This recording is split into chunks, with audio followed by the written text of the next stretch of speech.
Hey friends, about 70% of folks watching my videos aren't subscribed. If you enjoy these stories, consider subscribing. It really helps the channel grow. Drop a like, leave a comment, and let me know where you're tuning in from.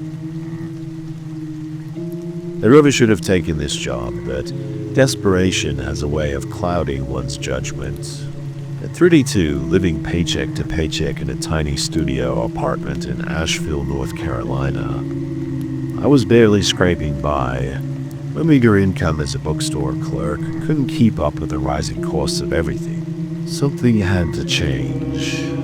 That's when I saw the listing: seasonal park ranger wanted for remote wilderness area in the Appalachian Mountains, housing provided. I'd always loved the outdoors, spending countless hours as a kid exploring the woods of my native Wisconsin. And while I knew being a ranger could be dangerous at times, the promise of a steady paycheck and a roof over my head was too tempting to pass up. Within a week, I had packed up my few belongings, said goodbye to Asheville, and headed into the mountains. The drive to the ranger station took the better part of a day. The road grew narrower and more treacherous with each passing mile. By the time I pulled into the gravel lot, dusk was falling. The looming trees cast long shadows across the weathered building. Smoke curled from the chimney, a deceptively cozy touch. With a deep breath, I grabbed my duffel from the passenger seat and headed for the door. "You must be Easton," a gruff voice called out. A man emerged from the woods to my left, his green uniform blending into the foliage. Ron Blevins, I'm the head ranger around these parts. We shook hands, his grip firm and calloused. He looked to be in his 50s, with a bushy gray beard and piercing blue eyes that seemed to take my measure in an instant. "Come on inside," Ron said. "He'll show you to your quarters and we can go over your duties." The ranger station was rustic but well maintained, with a small kitchen, a living area with a wood stove, and a narrow hallway leading to a handful of bedrooms. Mine was at the very end, sparsely furnished with a cot, a dresser, and a writing desk. A single window looked out over the inky forest. You got the next few days to get settled and familiarize yourself with the area. Ron told me, "Maps are in the top drawer there. Your primary job will be patrolling the trails, keeping an eye out for lost hikers or any signs of trouble. Weather can turn fast up here, so always carry a radio. Any questions so far?" I shook my head, trying to ignore the unease trickling down my spine. There was something in his tone, an unspoken warning. "One more thing," Ron said, his voice low. "You'll hear talk in town about strange happenings in these woods, folks going missing, ghostly figures glimpsed between the trees, unnatural sounds echoing in the night. Pay it no mind. Every small town has its tall tales, its boogeymen conjured up to scare children and thrill tourists." He fixed me with a pointed look. "Just remember, out there, the only thing you can count on is yourself. Keep your wits about you, and you'll be fine." With that, he left me alone. The room suddenly seemed smaller, darker. I didn't unpack, opting instead to sit on the edge of the cot and gaze out the window at the night-cloaked forest. What had I gotten myself into? My first week as a ranger passed uneventfully. I spent my days hiking the winding trails, familiarizing myself with the terrain. Towering oaks and shaggy pines stretched in every direction, broken only by the occasional rushing stream or rocky outcropping. It was beautiful in a wild, untamed sort of way. Yet even in the warm light of day, I couldn't shake the sense of being watched, an icy prickle on the back of my neck. I found myself checking over my shoulder, constantly scanning the underbrush for any sign of movement. But there was never anything there, just the wind whispering through the leaves and my own growing paranoia. Each night I huddled by the wood stove in the ranger station, poring over old log books and faded newspaper clippings. Reports of missing hikers dated back decades, their stories all eerily similar. Experienced outdoorsmen vanishing without a trace. Search parties finding only abandoned campsites and trails that went nowhere, and woven throughout whispers of something lurking in the forest. Something ancient and hungry. Rubbed my bleary eyes and tried to focus on the crackling flames. The isolation must be getting to me. I'm on conjuring phantoms from the shadows. I needed to get a grip. Heavy footsteps sounded in the hall, and Ron appeared in the doorway, his face lined with concern. "You okay, kid? You look spooked." "Fine," I said too quickly, just tired. He studied me for a long moment before nodding. "Get some rest." "I need you sharp out there." As he turned to go, I blurted out the question that had been gnawing at me. "Is it true the stories about people going missing in these woods?" Ron stilled his back to me. "I taught you not to worry about. Please, I need to know what I'm up against." He sighed heavily and sank into the chair across from me. "Yes, it's true." His gaze cut to the window, to the pressing darkness beyond. "Something out there has been taking people for a long, long time." My blood ran cold. "What is it?" "No one knows for sure. Some say it's the vengeful spirits of the Cherokee who were driven from this land. Others believe it's something older, something that's always been here watching and waiting." Ron shook his head. "All I know is that every few years someone wanders off that trail and is never seen again. And the only clue they ever find is a single word carved into a tree at the spot where the trail vanished." I swallowed hard. "What does it say?" Rian's eyes met mine, glinting in the firelight. Kurtoan. I barely slept that night. My dreams haunted by twisted shadows and the echo of that ominous word, Kurtoan. It sounded vaguely familiar, a fragment of a half-remembered history lesson, but I couldn't place it. Groggy and unsettled, I set out at first light to patrol the northwestern quadrant of the forest. The trail was an old one, overgrown and seldom used. Ancient hemlocks loomed on either side, their branches knitted together into a dense canopy that blocked out the sun. Even at midday, the woods were dim and silent. I had just stopped to consult my map when a twig snapped behind me. I spun around, my hand dropping to the bear spray on my belt, but again there was nothing there, just the trees and the thick carpet of dead leaves. "Keep it together, Easton." I shook off the eerie feeling and continued down the trail, my boots crunching softly. The air grew colder as I walked, an unseasonable chill that seeps through my jacket. My breath plumed out in white clouds. Up ahead, something caught my eye, a flash of color amid the browns and grays. As I drew closer, I realized it was a scrap of fabric snagged on a broken branch. Bright blue windbreaker torn and stained with something dark. The scalp prickled. This was no casual hiker's litter. Something had happened here. I followed the trail deeper into the woods, dread coiling in my gut. The trees pressed closer, their limbs twisting together into an impenetrable wall. The path grew fainter and the undergrowth thicker. And without warning, the trail simply vanished. I stared at the spot where the path should have been, a creeping horror stealing over me. It was as if the forest had swallowed it whole. My eyes darted wildly, searching for any sign of the trail or any indication of which way to go. But there was nothing, just a sea of trees in every direction. I fumbled for my radio with shaking hands. "Ron, come in. I've got a situation out here." Static crackled back at me. "Ron, do you read me?" My voice pitched higher. Still nothing. I looked back the way I'd come, but the trail had vanished behind me too. It was as if the forest itself had shifted, rewriting its own geography, trapping me. Panic clawed at my throat. I picked a direction at random and started walking, praying it would lead me back to the path. But with each step, the woods grew darker and the air heavier. Soon I could barely see my own hand in front of my face. Something moved in the shadows to my left, a blacker shade in the darkness. A twig snapped to my right. Leaves rustled behind me. I was surrounded. The forest was alive with malevolent whispers.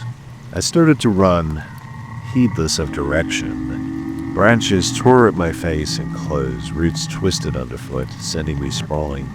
Yet still I ran. Our ragged breaths were loud in my ears. And then I saw it carved into the trunk of a massive oak, the letters seeming to glow in the gloom. Kraut, Owen. A terrified sob tore from my throat. The shadows surged closer, taking form, pale figures with hollow eyes and gaping mouths, their bony fingers reaching for me. I opened my mouth to scream, but no sound came out. The last thing I saw before the darkness took me was the endless black of the forest and the triumphant gleam of teeth. I woke with a strangled gasp, my heart slamming against my ribs.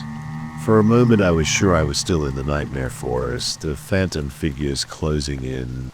But gradually my surroundings came into focus, the rough wool blanket tangled around my legs, the worried faces peering down at me. "Easy, son," Ron's gruff voice tinged with relief. "You're safe now." I struggled to sit up, wincing at the pain that radiated through my head. I was in the ranger station on the cot in my room. Daylight slanted through the dusty window. What happened? I croaked my throat. While memories flickered hazily, the vanishing trail, the eerie carvings, the encroaching darkness. Ron exchanged a glance with another ranger, a woman with short gray hair and a hawk-like stare. She gave a curt nod. "You've been missing for 2 days," Ron said carefully. "We found you early this morning, unconscious in a ravine about 15 miles from your last known location." I gaped at him, trying to process this information. 2 days. How was that possible? I don't remember. I managed finally. What's the last thing you do remember? The other ranger asked, not unkindly. I closed my eyes, trying to piece together the fragmented images. I was on the northwestern trail. I found a piece of the jacket caught in some branches. I kept going and then a shudder clipped me. The trail disappeared and there were things in the shadows coming for me. When I opened my eyes again, Ron and the other ranger were looking at each other, exchanging a silent communication. "What did you ask?" My voice was shaking. "You know something? Tell me." Ron sighed heavily and dragged his hand over his beard. "You're not the first kid. Every few years, one of us goes missing out there in the northwestern quadrant. Some wander back in days later with no memory of what happened. Others never come back." The woman finished grimly. "We find traces, sometimes fragments of gear, a broken compass, and always that same wood carved into a tree. Krato," I whispered, loud rising in my throat. Ron leaned forward, his expression deadly serious. "Listen to me, Easton. I need you to tell me exactly where you found that shred of jacket. Every detail you can remember." "Why?" A hysterical laugh bubbled up in my throat. "You think you can find them, the ones who disappeared? You have to try it." Ron said simply, "Someone else is missing." The missing hiker was a 24-year-old woman named Mara Kendall. She'd left Asheville 3 days prior for our solo backpacking trip along the Art Lobe Trail and failed to return to her car as planned. Her roommate had reported her overdue yesterday. The search party assembled at dawn. A grim-faced group of rangers and local volunteers. I watched them check their radios and shoulder their packs. An unshakable feeling of dread settled over me. I had no idea what they were walking into. He held my gaze for a long moment, then nodded, clapping me on the shoulder. "Stay close." And at the first sign of anything strange, you call it. Understood. We set out in a loose formation, each of us hyper-vigilant. The forest seemed to watch us balefully as we moved deeper into its shadow-dappled depths. The hushed whispers of the search party were the only sound, even the birds were eerily silent. It didn't take long to find the first sign of Mara, a plastic water bottle with a Hike Memorialist sticker discarded just off the trail. Ron knelt to examine it. His brow furrowed. "She could have gotten far," he murmured. "Not if she left this behind." But as we pressed on, the clues became more ominous. A scrap of bloodied fabric caught on a protruding root. A single hiking boot lying on its side in a bed of decaying leaves. And scratch marks on the trees. Deep grooves in the bark like something had clawed its way up the trunk. We'd been walking for hours, the trail winding ever upward when I saw it, a flash of electric blue through the foliage, out of place amid the earthy hues of the forest. My heart stopped there. I called out hoarsely, pointing with a shaking hand. I found her jacket there, snagged on that branch. The group converged on the tree, and sure enough, there was a torn remnant of a blue windbreaker fluttering in the breeze. The same jacket I'd seen before. Ron turned to me, his expression grim. "Where did the trail go from here?" "Can you remember?" I swallowed hard, trying to retrace my steps from that fateful day. But the forest looked different in the muted light of dawn. The landmarks I thought I knew shifting and distorting before my eyes. Not sure, I admitted. Finally, everything looks different. A murmur of unease rippled through the group. We were deep in the northwestern quadrant, now miles from the main trails. If we lost the path, we fan out. Ron said decisively, "Stay within shouting distance. Look for any sign of Mara or the trail." We felt maybe an hour of good light left. I plunged into the underbrush, my heart pounding. The forest closed in around me, the trees seeming to shudder and twist the shadows. Dizziness washed over me and I stumbled, bracing myself against a mossy trunk. When I looked up again, the search party was gone. I was alone in the darkening woods. No, I muttered feverishly. "Let me in, please, not again." I staggered in the direction I thought the others had gone, calling out their names, but my voice sounded muffled and strange to my own ears, absorbed by the heavy air. The shadows gathered closer, whispering and hungry, and then I saw it glowing in the gloom. Kratos. A twig snapped behind me. I spun around and found myself face to face with the pale figures from my nightmares. Their hollow eyes gleamed with ancient malice, their bloodless lips peeling back from sharp teeth. They reached for me with skeletal fingers. Minron's shout shattered the vision. I blinked and the figures were gone, fading back into the shadows like mist under the sun. The head ranger crashed through the brush towards me, his expression one of pure relief. "Christ, kid," I thought we lost you too." He panted. "Did you find her?" I asked numbly. "Did you find Mara?" He shook his head, his face lined with sorrow and exhaustion. "No sign. We have to call off the search for the night. It's too dangerous in the dark." I looked back at the tree where I had seen the carving. The trunk was smooth and unblemished. Had it been another hallucination, or was something in these? The night passed in a haze of fitful sleep and gnawing dread. Every time I closed my eyes, I saw their faces, Mara, Kendall, the countless other hikers who had vanished, the pale figures lurking in the shadows. The weight of all those lost souls pressed down on me, smothering and relentless. I sat on the edge of my cot, watching the gray light of dawn creep through the window. The search would resume soon, another desperate sweep of the forest for any hint of the missing woman. But I knew with a bone-deep certainty that we wouldn't find her not alive. The forest had claimed her just as it had claimed all the others. A soft knock at the door startled me from my spiraling thoughts. "Come in," I called, my voice raspy.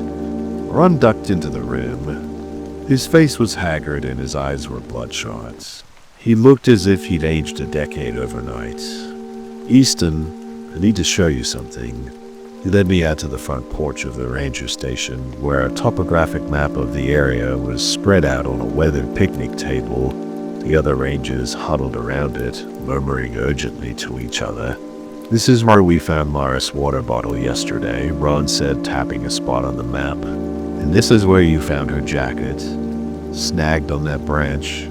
I followed the line of his finger, a cold knot forming in my gut. The 2 points were connected by a narrow ridge, an old game trail that snaked through a particularly dense and treacherous section of the forest. That's not a marked trail, I said slowly. It's not on any official maps. Ron nodded grimly. It isn't. But look at this. He placed a finger on another spot just a few miles north of the ridge. This is where we found Curtis Beale. The name hit me like a punch to the stomach. Curtis Beale had been a ranger back in the early 2000s, a skilled outdoorsman who knew the area like the back of his hand. He'd gone out on a routine patrol one autumn morning and never returned. The largest search in the county's history turned up no trace of him. He'd simply vanished into the forest, never to be seen again until now. Ron smoothed out a faded hand-drawn map next to the modern one. This is a map Curtis made years before he disappeared. He was obsessed with old stories, the folklore about things that lived in these woods. He spent months out there tracking down every whisper and tale.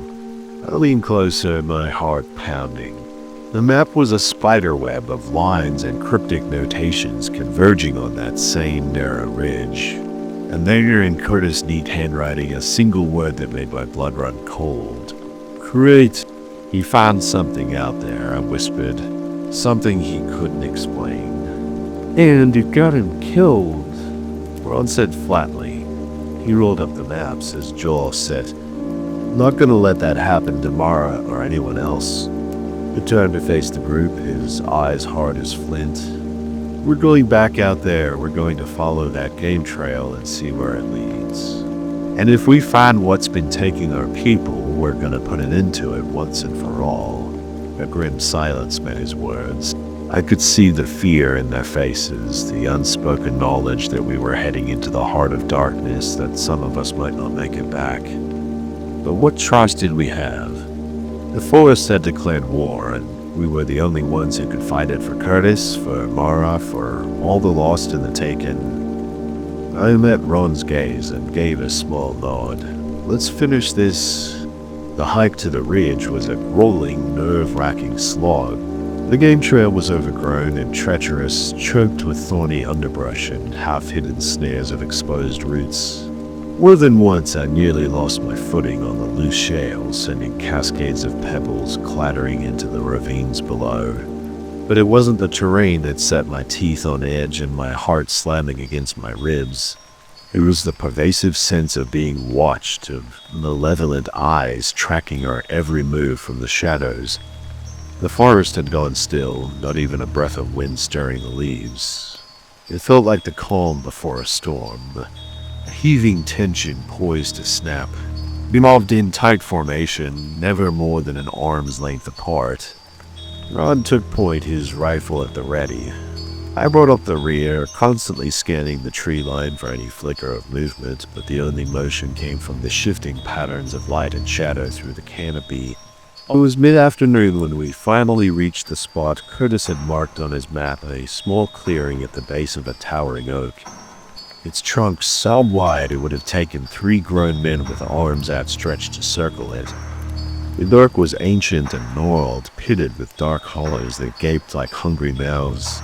This is it, Ron said in a low, tense voice, Curtis' last known location. We fanned out cautiously, searching for any sign of the lost ranger, but the forest floor yielded no clues, just a carpet of decaying leaves and a few sun-bleached animal bones. I circled the great oak, trailing my fingers over the rough bark.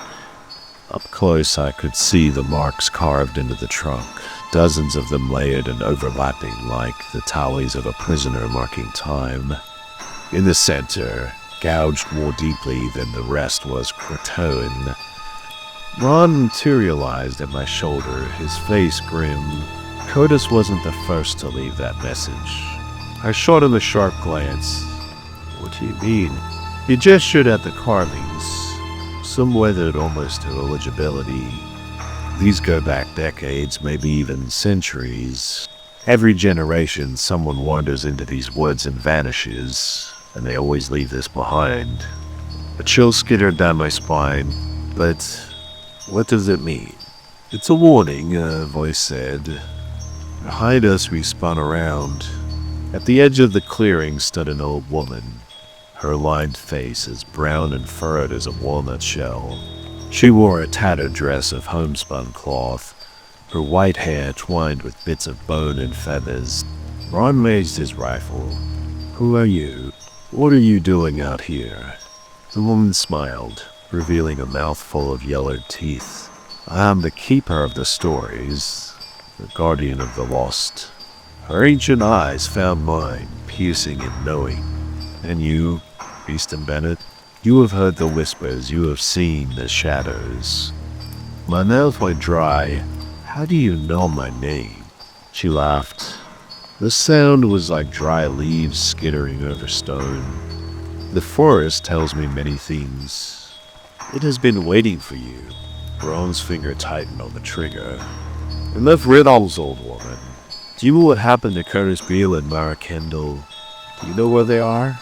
The crown shook her head, slowly gone, taken by the old ones, the hungry ones that lurk in the dark places, the forgotten gods of root and stone. You're crazy, Ron snarled. There's no such thing. Her smile widened, sharp and feral. Isn't there? The proof surrounds you, carved in bark and bone. Your people are not the first to be lost to the Croatoan, and you will not be the last. And with that, she melted back into the trees, as if she had never been there at all. In the ringing silence that followed, Ron turned to stare at me. His expression was unreadable. What the hell was that? I swallowed hard, my mind racing. The stories, the carvings, the ancient primal terror that hung over these woods like a shroud. It all led back to this one word, this one warning from the past. Croatoan. And I knew with a sudden sinking certainty that the old woman had been right. The forest had been waiting for me to uncover its darkest secret, waiting for me to face the nightmare that lurked at its rotten heart. The only question was, would any of us survive to tell the tale? Night fell swiftly, draping the forest in impenetrable shadow. We made camp in the clearing, huddled around a guttering fire that seemed to push back the darkness, no more than a hand's breadth. Eyes glinted from the tree line, furtive and hungry. It took every ounce of will I had not to imagine pale figures crouched just beyond the flickering light, waiting for us to lower our guard. Ron paced the perimeter like a caged animal, his rifle never leaving his hands. The other rangers set up watches in uneasy pairs, chomping at every snap of a twig and hoot of a faraway owl. No one slept, no one even pretended to try. I sat with my back against the great oak, tracing the weathered lines of the Croatoan carving with a trembling finger over and over, as if I could divine its secrets through touch alone. But the log kept its grim silence, yielding no answers to the scream of questions in my mind. What were the old ones? The crown had spoken of the hungry gods of root and stone. And what did they want with the lost hikers, the vanished innocents? Were they still out there somewhere, wandering the endless night of the forest? Or had they been consumed, body and soul? I had no doubt that the search party would find no trace of Mara Kendall, just as they had found no trace of Curtis Beale or any of the others. The Croatoan had taken her, drawn her off the path and into its primordial embrace. She was gone as surely as if she had never been. The crack of a branch snapping jerked me from my spiraling thoughts. I leaped to my feet, my hand scrabbling for the bear spray at my belt. Ron whirled towards the sound, his rifle up and ready. Who's there? He barked into the pressing gloom beyond the firelight. Show yourself. For a moment there was only the rasp of our labored breathing and the mournful sigh of wind through the trees. Then the figure stumbled into the clearing, pale and disheveled and streaked with mud. It was Mara Kendall. Ron made a choked noise, his rifle lowering a fraction. The other rangers surged forward, exclamations of shock and relief mingling into a cacophony. But I held back, a cold dread knotting in my gut. Something was wrong. Something was terribly, terribly wrong. Myra swayed on her feet, her eyes wide and glassy in the dancing firelight. She wore the same clothes she'd had on when she vanished. Jeans, hiking boots, a blue windbreaker, torn and filthy. But it was her face that stopped my heart dead in my chest. It was wrong in some deep and fundamental way. Her features were slack and expressionless. Her skin was pale and translucent like wax, and her eyes, dear God, her eyes, they were empty, hollow. Two twin abysses that swallowed the light and gave back nothing but void. This wasn't Mara, not anymore. Whatever had come stumbling out of the forest, wearing her face, it was no longer human. "Run," I said, my voice shaking. "Run, get away from her." But it was too late. The thing that had once been Mara lunged forward, her hands curved into claws. She slammed into Ron, knocking him off his feet with inhuman strength. They rolled across the forest floor in a thrashing tangle of limbs. The other rangers shouted in alarm, fumbling for their weapons. But before they could act, a chilling howl rose from the depths of the woods. Answering cries echoed from every direction, a chorus of hunters summoning blood. All around the edges of the clearing, pale figures slipped from the shadows on silent feet. Their movements were jerky and boneless, their limbs bent at impossible angles. And their faces, oh God, their faces gaunt and sharp-boned, with gaping black holes for eyes and mouths that split their heads in ghastly grimaces. The Kurtoan had come to collect its due. They followed us in a writhing wave of teeth and claws, an unimaginable hunger. I saw one of the rangers go down, his scream cut short as a dozen fleshless hands tore him asunder. Another ran, only to be dragged shrieking into the night. Gunshots rang out, but the things seemed to absorb the bullets like rotten sponges. Not even slowing, Ron grappled with the Mara thing in the churned mud, grunting with the effort of holding its snapping jaws at bay. "The oak. It's the heart of it," he yelled. "You have to." Then the thing's teeth found his throat and his words dissolved into a wet, red rattle. I ran. I am not too proud to admit it. Blind panic seized me and I bolted, crashing through the clutching undergrowth with the single-minded desperation of an animal in a trap. Branches lashed my face and caught in my hair, but I plunged on, driven by raw survival instinct. I don't know how long I fled through the pitch dark of the forest. Minutes, hours, eternity. Time lost all meaning in that nightmare landscape. All I knew was that they were behind me, the pale and hungry ones, their shrieks of frustration and thwarted desire echoing through the night. At last my foot caught on a root and I sprawled headlong, leaving my breath in a painful rush. For a moment I simply lay there sobbing in terror and exhaustion.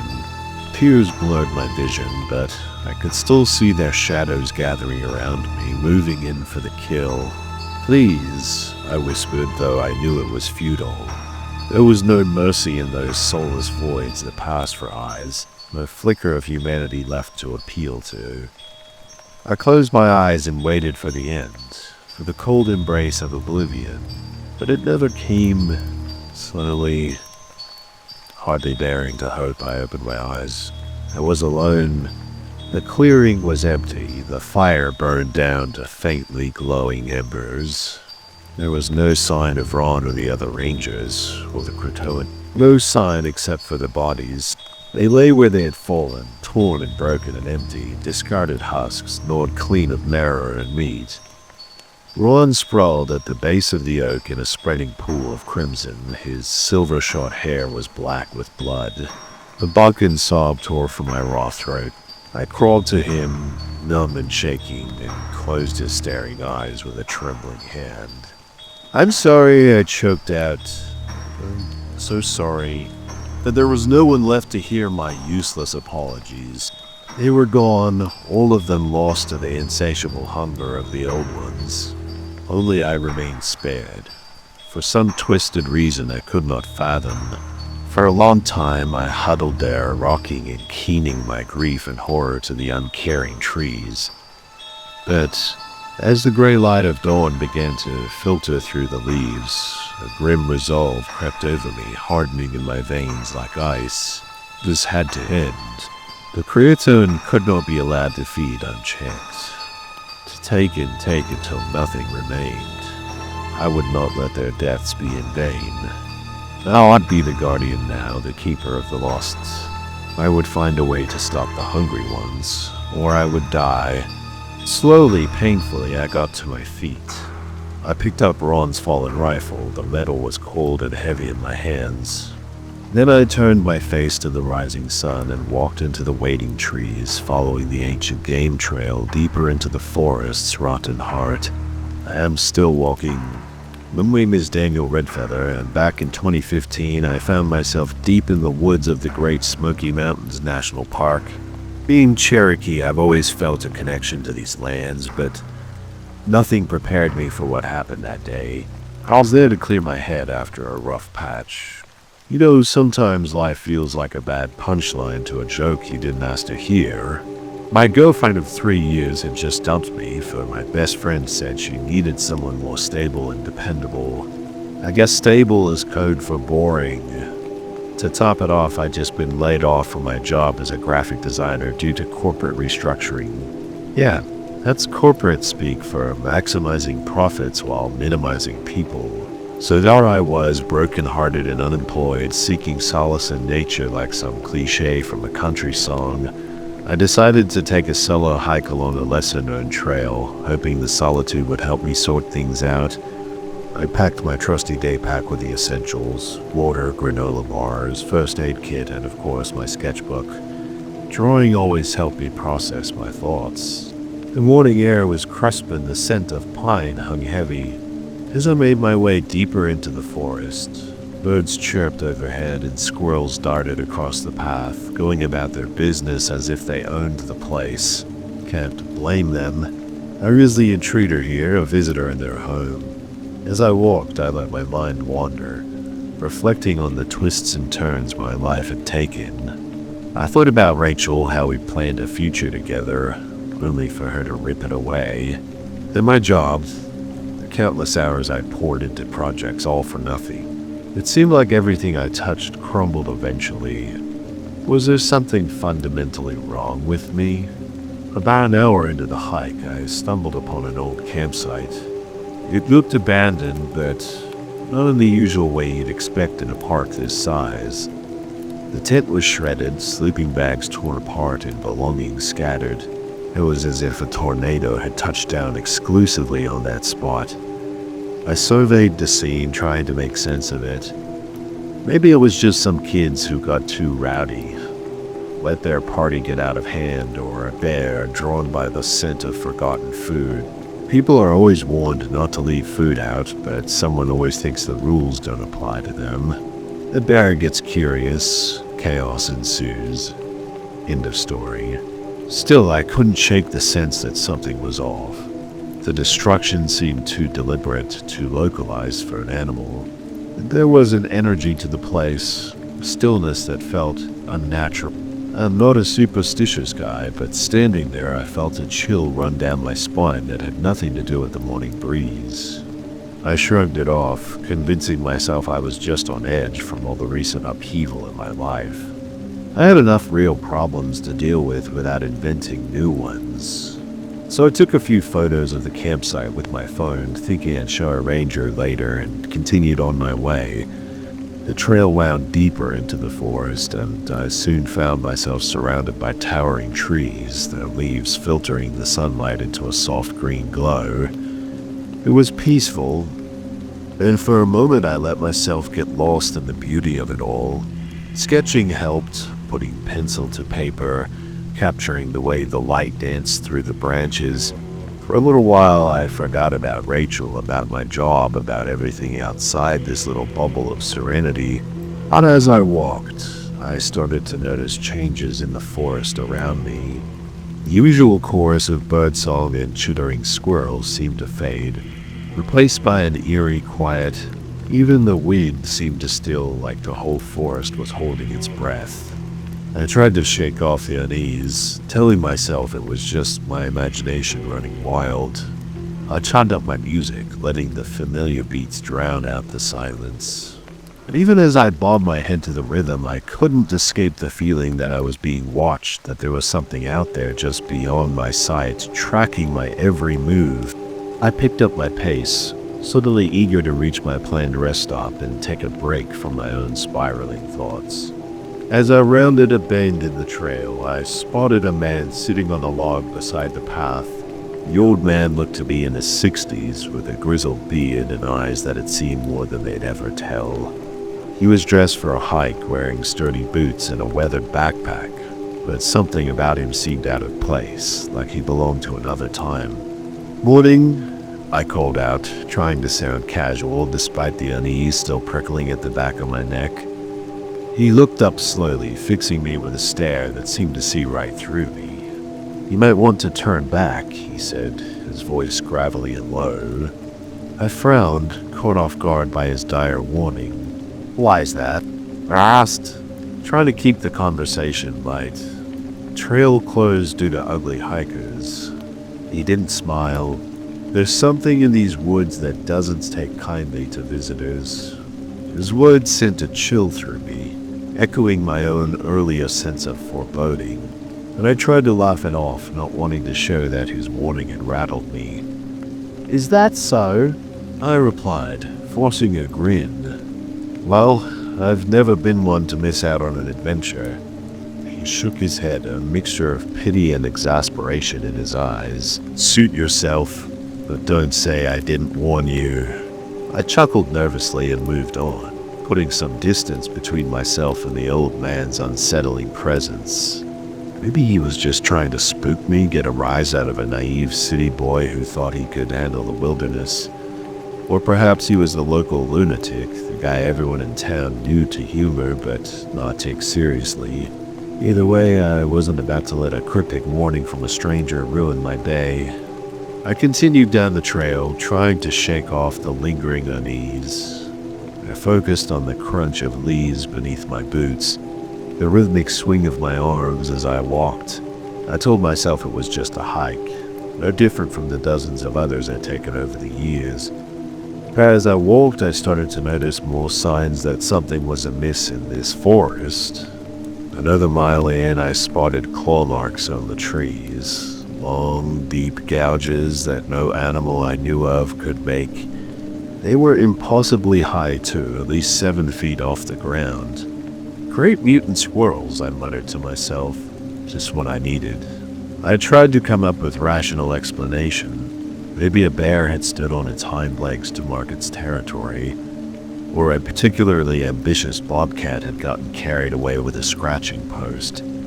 But deep down, I knew those marks were something else entirely, something that defied the natural order of things. The path eventually led me to a small clearing, and I decided to take a break.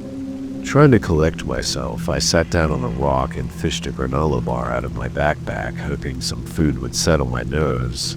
As I ate, I heard rustling in the bushes behind me. At first, I tried to ignore it, telling myself it was just the wind or a small animal foraging. But the sound grew louder, more insistent, like something large was moving through the underbrush. "If that's Ulyoki, I'm not sharing."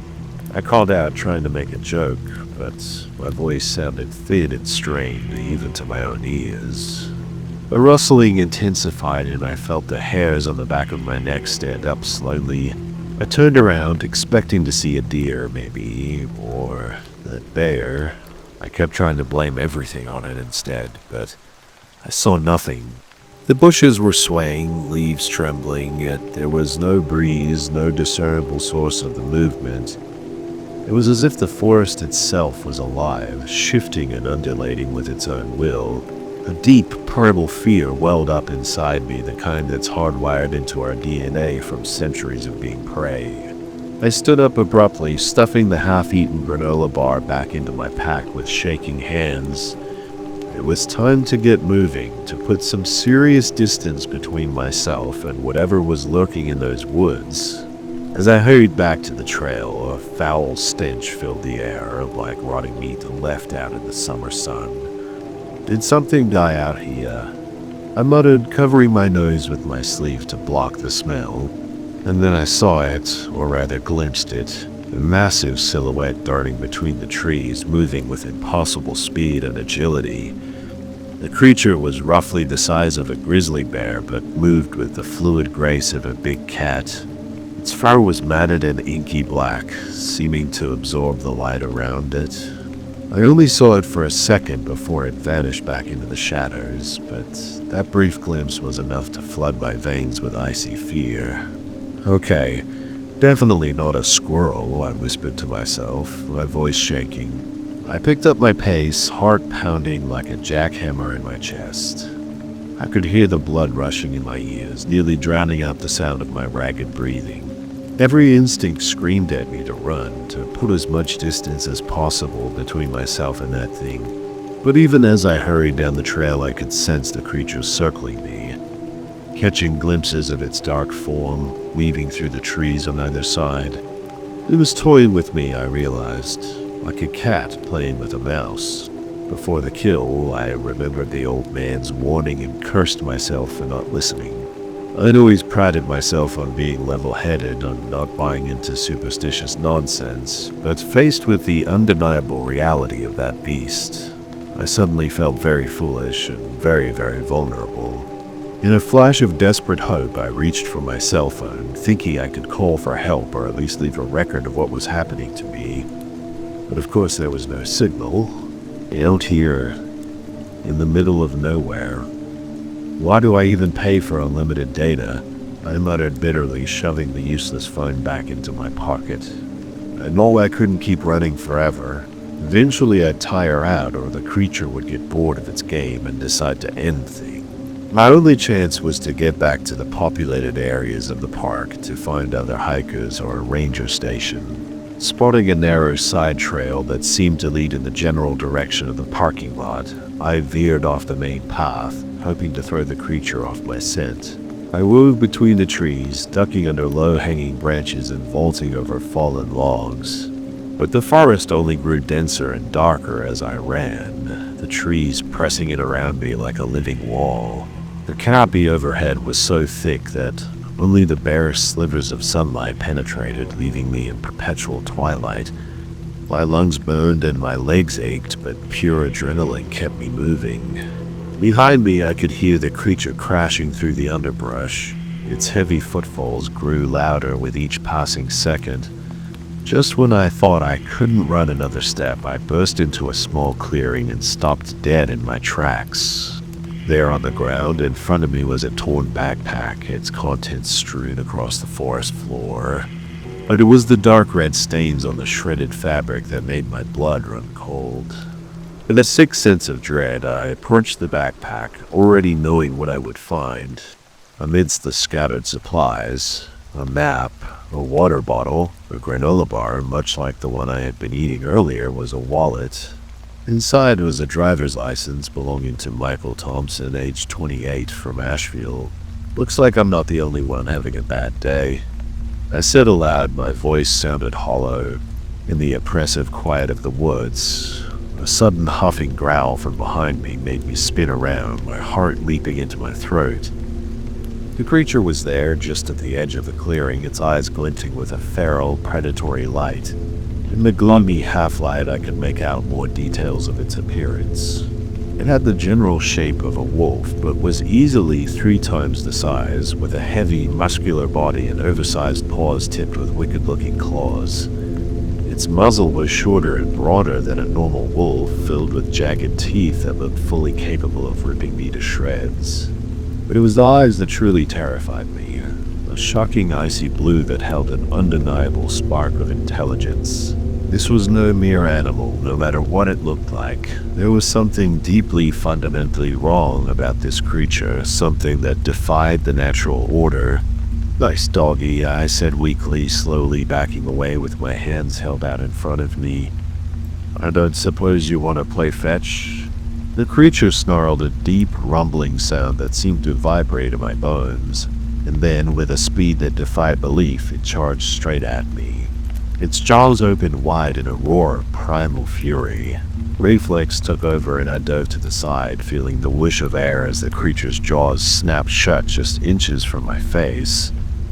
I hit the ground hard, rolling through the dirt and decaying leaves. The fall knocked the wind out of me, but I didn't have the luxury of catching my breath.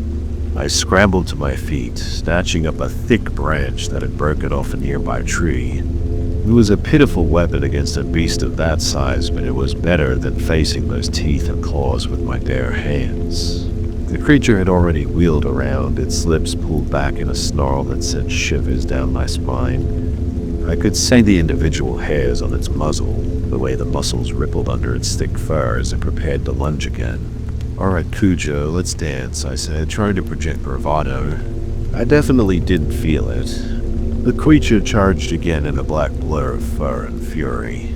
I swung the branch with all my strength, feeling it connect with the side of the beast's head with a sickening crack.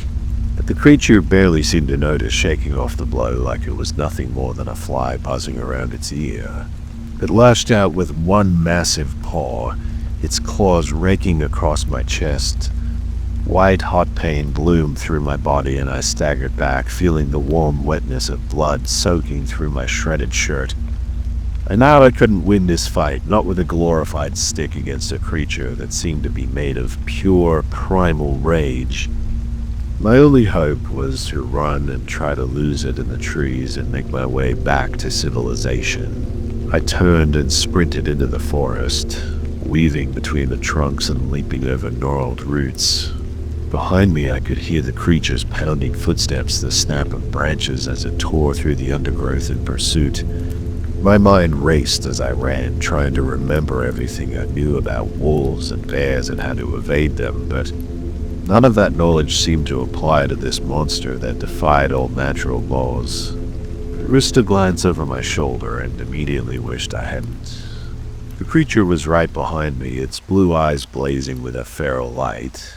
It was toying with me, letting me exhaust myself before it moved in for the kill. Desperation lent me a burst of speed, and I put on a fresh spurt, ignoring the burning in my lungs and the ache in my legs. Up ahead, I could hear the sound of rushing water, and a wild hope surged through me. If I could reach the river, maybe I could lose the creature, or at least buy myself some time. I burst through a line of bushes and found myself on the bank of a fast-moving stream, its waters churned white with rapids. Without hesitation, I leaped in, gasping as the icy water engulfed me. For a moment, the current tumbled me head over heels, the world spinning in a blur of white water and dark rocks. I fought my way to the surface, gulping in great lungfuls of air. As I struck out for the opposite bank, behind me I heard a frustrated roar and glanced back to see the creature pacing along the shore, its fur bristling with rage. It seemed reluctant to enter the water, and for a moment I dared to hope that I had found a way to escape. But even as I dragged myself up onto the rocky bank, my clothes heavy with water and my body shaking with exhaustion, I heard a scream echo through the forest. It was a human sound. High and terrified, and it was coming from somewhere ahead of me. I hesitated, torn between the instinct to run and hide and the knowledge that someone else was in trouble. I thought of the torn backpack, the blood-stained wallet, and knew I couldn't leave another hiker to face that creature alone. Gritting my teeth, I forced myself to my feet and started towards the sound, following the river as it curved through the trees.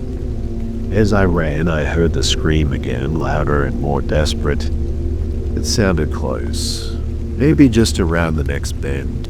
I dozed through a screen of foliage and stumbled to a halt, my heart seizing.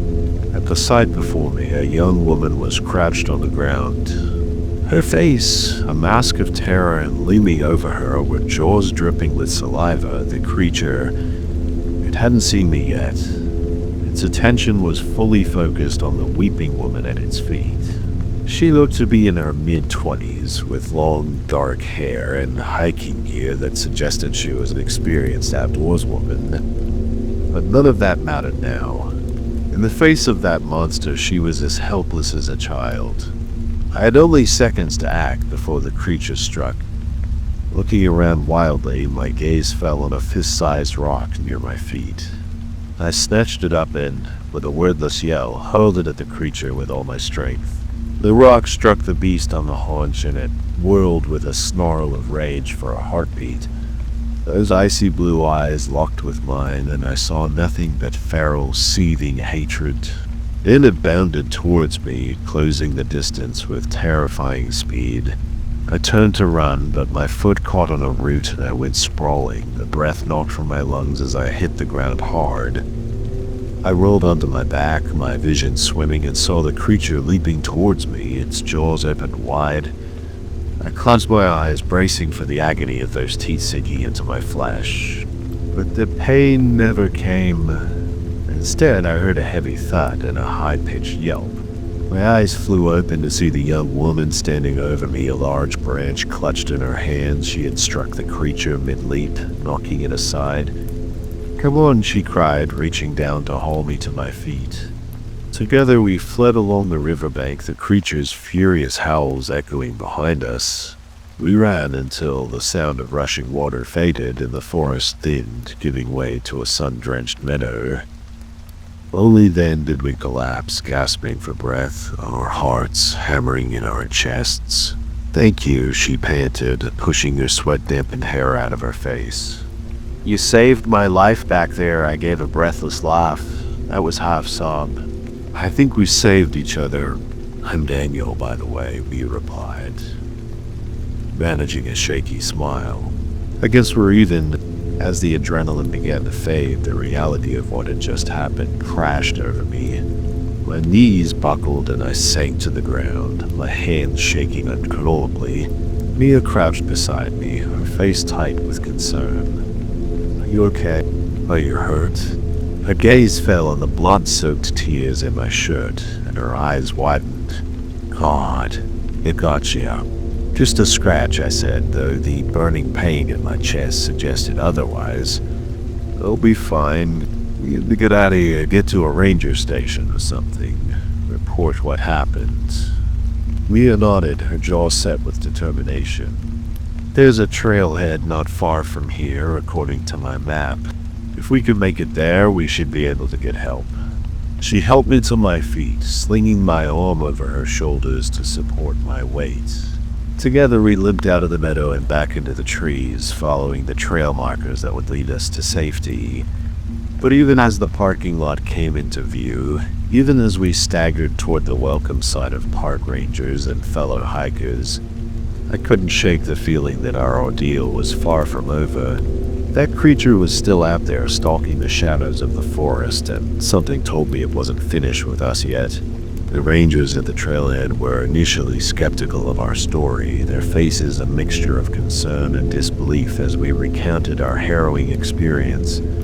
I couldn't blame them. If I hadn't seen the creature with my own eyes, felt its claws rake across my flesh, I might not have believed it either. But the evidence was hard to dismiss. My torn, bloodied shirt, the deep scratches on Maya's forearm where the creature had swiped at her, sheer undeniable terror in our eyes. It all applied to something far more sinister than a simple animal attack. One of the rangers, a grizzled man with a neatly trimmed beard and kind eyes, took charge of the situation. He sat us down on a nearby bench, offering water and gentle reassurance as he tended to our wounds. "You're safe now," he said, his voice calm and steady. "Can you tell me exactly what you saw out there?" I took a deep breath, trying to organize my racing thoughts. It was like a wolf, but not bigger, much bigger. And those eyes. I shuddered at the memory of that icy blue gaze, so intelligent and so full of malice. Mia nodded, her face pale. It moved too fast to be a normal animal. And the way it came at us like it was hunting us, like we were prey.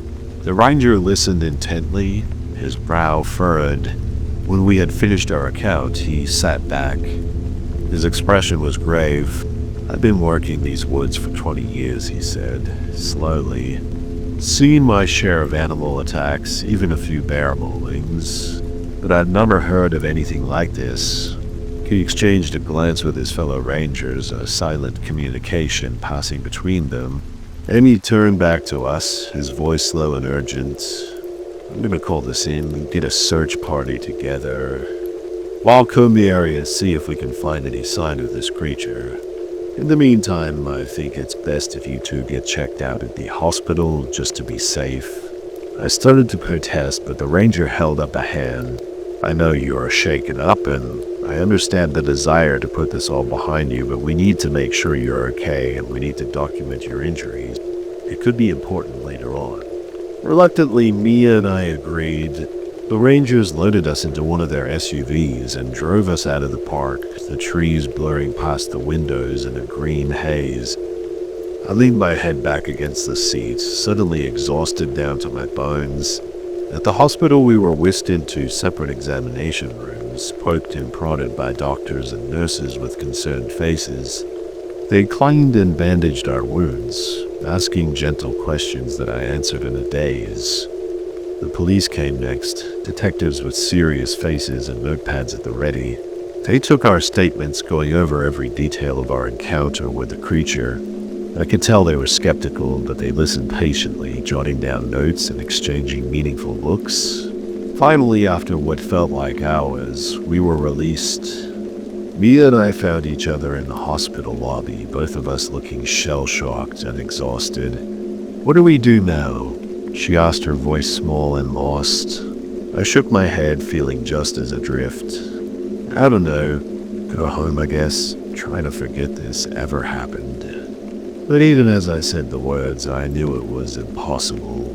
The memory of that creature, the terror of those moments in the forest, was seared into my mind. It would haunt my dreams, lurk in every shadow. Mia seemed to be thinking along the same lines. I don't think I can just go back to my life, pretend everything's normal, not after that. An idea began to form in my mind, a desperate, half-formed plan. Maybe we don't have to. Maybe we can find out what that thing was, where it came from. Mia looked at me, her eyes were wide. I took a deep breath, knowing how crazy I was about to sound. We go back to the forest, back to where it all started. We find answers, or at least try to. For a long moment, Mia was silent. Her face was unreadable. Then, slowly, she nodded. "Okay, let's do it. Let's find out what the hell is going on in those woods." It was a pact, a promise sealed in shared trauma and determination. We didn't know what we were getting ourselves into, what fresh horrors might await us in the depths of the forest. But one thing was certain, we couldn't walk away, couldn't rest, until we understood the truth behind the creature that had nearly killed us. No matter the cost, no matter the danger, we would see this through to the end together. In the days that followed our encounter with the creature, Ma and I threw ourselves into research with a fervor bordering on obsession. We scoured the internet for any mention of wolf-like beasts, poring over obscure cryptozoology forums and websites dedicated to the paranormal. We found a few scattered accounts that seemed to match our experience. Hikers who had stumbled upon something in the woods that defied explanation. A creature that moved too fast, was too large, too intelligent to be a normal animal. That the stories were vague, unverified, easy to dismiss as the ramblings of overactive imaginations. Deterred, we expanded our search, digging into the history and folklore of the area around the Great Smoky Yetis. It was Mia who found the first solid lead in a dusty tome of Cherokee legends she'd unearthed in a second-hand bookstore. "Listen to this," she said, her finger tracing the faded text. The Cherokee have stories of a creature they call the Kelowna Iliski, the Raven Walker. It's described as a shapeshifter of being that can take on the form of animals, often a wolf or a raven. I leaned over her shoulder, my eyes widening as I read the passage. It says here that the Raven Walker is a harbinger of death, that it stalks the weak and the wounded, that it feeds on the souls of its victims. Mia shuddered, closing the book with a snap. You think that's what we saw out there? Some kind of soul-sucking monster? I ran a hand through my hair, trying to wrap my mind around the idea. I don't know, it sounds crazy, but what else could it be? You saw it, Mia. That thing wasn't natural. She nodded, her face pale. So what do we do? How do we stop it? I took a deep breath, steeling myself for what I was about to suggest. We go back, we track it, find out where it lives, and then kill it. Mia stared at me with her eyes wide. Kill it, Daniel, she said. We barely survived the last encounter. How are we supposed to take on a supernatural creature? Rearm ourselves, I said grimly. We prepare and hope to hell we get lucky. Over the next week, we gathered our supplies, camping gear, trail rations, maps of the area, and weapons. Not a hunting rifle was for me. Mia got a crossbow. We spent hours at the shooting range, honing our aim until we could hit a target from 50 paces. We knew it might not be enough, that we could be walking into certain death, but the alternative, letting that creature roam free, waiting for it to claim more innocent lives, was unthinkable. Finally, on a cold, gray morning, we set out for the Great Smoky Mountains. Once more, the forest seemed to swallow us whole as we hiked deeper into its depths, the trees closing in around us like bars of a cage. We retraced our steps from that fateful day, following the river until we reached the spot where we had first encountered the creature. The air seemed to thicken with an unnatural silence, a stillness that raised the hairs on the back of my neck. "It's here," Mia whispered, her hand tightening on her crossbow. I could feel it. I nodded, scanning the shadows between the trees. Every rustle of leaves, every snap of a twig set my heart racing. But the creature didn't show itself, remaining hidden in the forest's embrace. For hours we searched, combing the area for any sign of the beast. But the woods kept their secrets. As the sun began to sink below the horizon, we were forced to admit defeat. "We should make camp," I said, my voice heavy with disappointment. "Try again tomorrow." Mia opened her mouth to reply, but her words were cut off by a sound that froze the blood in my veins.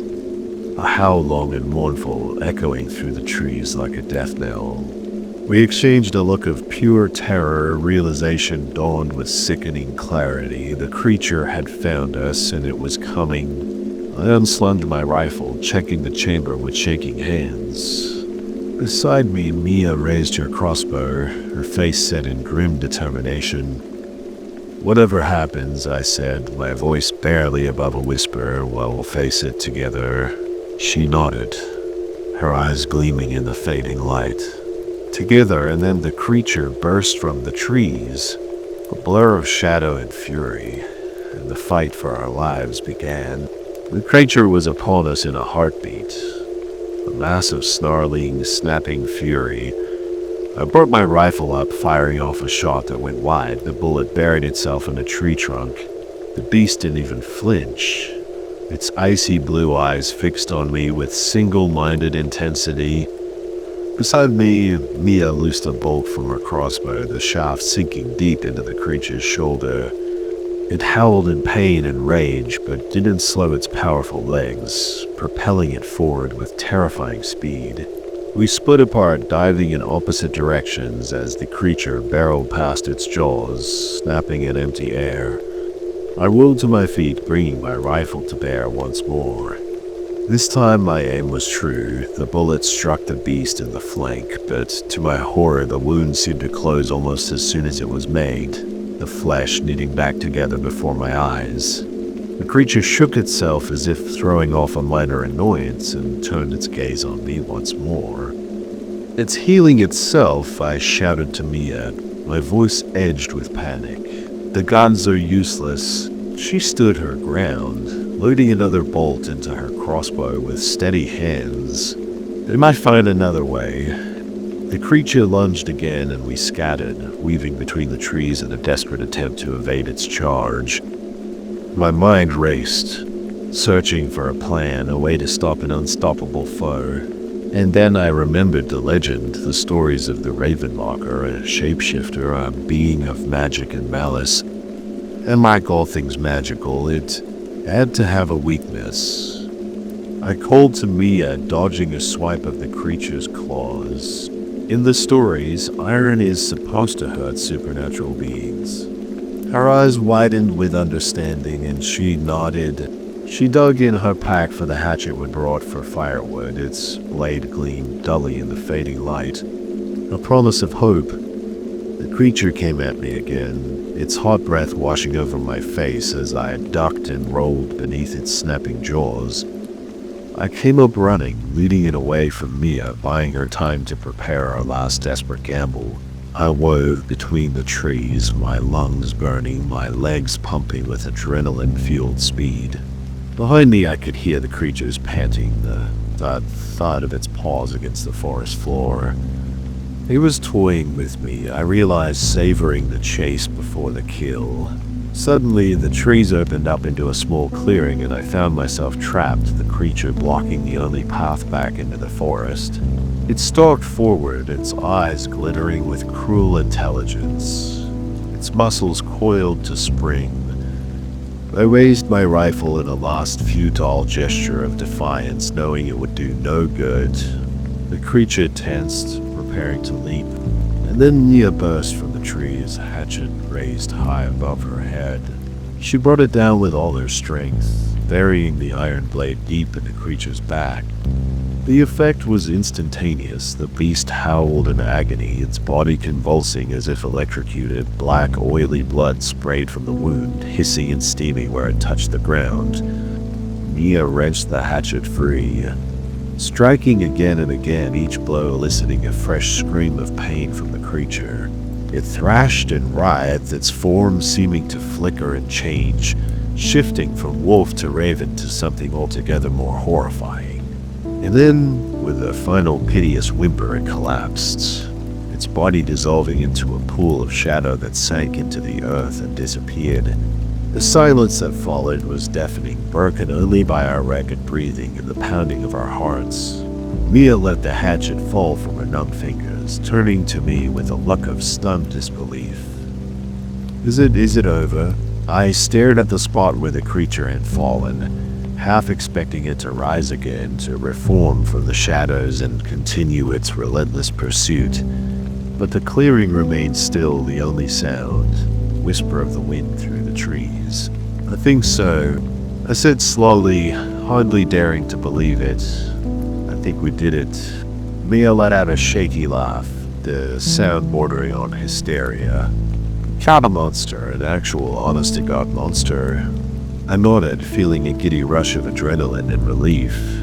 We had faced the impossible, stared death in the face, and somehow, miraculously, we had survived. But even as the realization of our victory sank in, a new thought occurred to me, chilling my blood. I said, my voice trembling slightly. What if there are more of them out there? Her eyes widened, the color draining from her face. You think this wasn't the only one? I don't know, I admitted. But those stories, the legends, they always talk about the Ravenlockers in the plural, as if there's more than one. Mia shuddered, wrapping her arms around herself as if warding off a sudden chill. So what do? We can just leave, knowing there could be other creatures like this roaming the woods. I took a deep breath, feeling the weight of responsibility settle on my shoulders. We had started this and taken on the mantle of protectors the moment we decided to hunt the beast. We couldn't turn back now. We keep searching, I said, my voice growing stronger with conviction. We learn everything we can about these creatures, figure out their weaknesses, their patterns, and we stop them one by one until the forest is safe again. Mia met my gaze, her eyes shining with a fierce determination. Together, she asked, echoing our earlier promise. I nodded, reaching out to take her hand in mine. Together, and so began our new mission, our shared destiny. By day, we were ordinary people going about our lives as if nothing had changed. But by night, we became something more. Guardians, In the weeks and months that followed, me and I threw ourselves into our new purpose with a fervor bordering on obsession. We pored over ancient texts and obscure folklore, piecing together the scattered bits of knowledge about the Ravenwalkers and their ilk. We learned that they were spirits of corruption, entities that fed on pain and suffering. They were drawn to sites of great tragedy or violence, places where the veil between worlds was thin and the echoes of past horrors still lingered. Armed with this knowledge, we began to seek out these dark places, these scars of the land where the creatures might lurk, abandoned hospitals, decaying mansions, forgotten battlefields. We explored them all, always on the lookout for signs of the Ravenwalker's presence.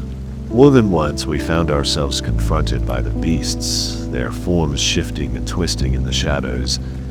Each encounter was a brutal, desperate battle, a fight for survival against an enemy that seemed to defy the laws of nature itself.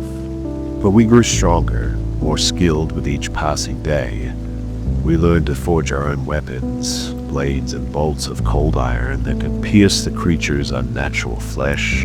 We studied their movements, their habits, until we could predict their every move.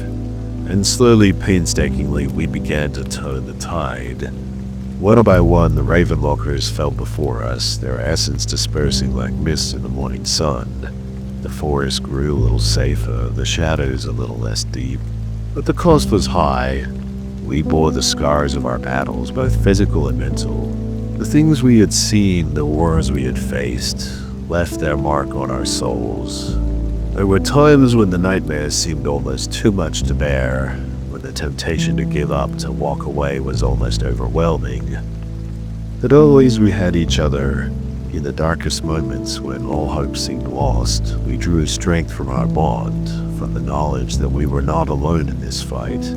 We were a team, a unit bound by a shared trauma and a shared purpose, and so we carried on, our quest becoming more than just a mission, but a way of life. We knew that we could never go back to the people we had been before, that the ordeal in the woods had changed us irrevocably. I also knew that we had found something precious, something worth fighting for, in each other. We had discovered a love that could face down darkness, a connection that could weather any storm. And as long as we had that, as long as we had each other, we knew we could face whatever the future might hold, whether it was more Ravenwalkers or some other unimaginable threat. We would meet it head-on together. Years later, when we were old and gray, we would look back on our time as hunters with a mixture of pride and sorrow. We had saved countless lives, made the world a little safer and brighter, but we had also lost something in the process. Some innocence or naivety that could never be regained. We had stared into the abyss, seen the true face of evil, and it had left its mark on us, indelible and profound. But throughout all, our love endured, a beacon of light in the darkness. And when we sat by the fireside, our grandchildren gathered around us. We would tell them our story, the tale of two ordinary people who faced the extraordinary and emerged, changed but unbroken. It was a story of horror and heartbreak, of courage and sacrifice, but above all it was a story of hope, of the unshakable power of the human spirit to overcome even the deepest shadows. And as the firelight flickered and danced, casting our faces in a warm golden glow, we knew that our story, our legacy, would live on. A testament to the enduring strength of love in the face of the unimaginable. My name is Kimmy Nighthawk, a proud member of the Ojibwe Nation. In 2015, I ventured into Isle Royale National Park, a remote wilderness haven nestled in the heart of Lake Superior. As an avid outdoorsman and nature enthusiast, I have always been drawn to the solitude and raw beauty of the wild. It's where I feel most connected to the land and the spirits of my ancestors. Some folks might say I'm crazy for preferring the company of trees and wildlife over people, but hey, at least the forest doesn't argue back or judge you. I had been planning this solo trek for months, meticulously studying maps and gathering all necessary gear. My goal was to spend a week traversing the rugged island, immersing myself in its pristine landscapes and reconnecting with the simplicity of living off the land. I knew it would be challenging, but I was eager to test my skills and push my limits. The ferry ride from Houghton to Rock Harbor was a journey in itself. As the mainland faded into the distance, I felt a sense of excitement and anticipation building inside me. The vast expanse of Lake Superior stretched out before me, its deep blue waters glistening under the sun. Seagulls soared overhead, their cries mingling with the hum of the ferry's engine. I stood on the deck, breathing in the crisp, salt-tinged air and letting the wind whip through my long, dark hair. As we approached the island, I marveled at the towering cliffs and dense forest that seemed to rise straight out of the water. Isle Royale is known for its rugged beauty and untouched wilderness. It's a place where nature reigns supreme and human presence is but a fleeting whisper. In the grand scheme of things, I couldn't wait to set foot on its shores and begin my adventure. Upon arriving at Rock Harbor, I shouldered my heavy backpack and set out on the trail. The plan was to hike westward, traversing the island's interior before reaching Wendigo on the other side. From there, I would loop back to my starting point, completing a circuit of the island. The first few days were pure bliss. The trails wound through lush forests of maple, birch, and spruce, their leaves rustling gently in the breeze. The air was filled with the sweet scent of pine and the distant calls of loons echoing across inland lakes. I fell into a comfortable rhythm, my boots crunching against the dirt path as I lost myself in the beauty of my surroundings. Along the way, I encountered a few fellow hikers, exchanging brief pleasantries and trail updates. There was camaraderie among those who chose to venture into the wilderness, a shared appreciation for the simple joys of being in nature. I even shared a laugh with a couple who joked about the size of my backpack.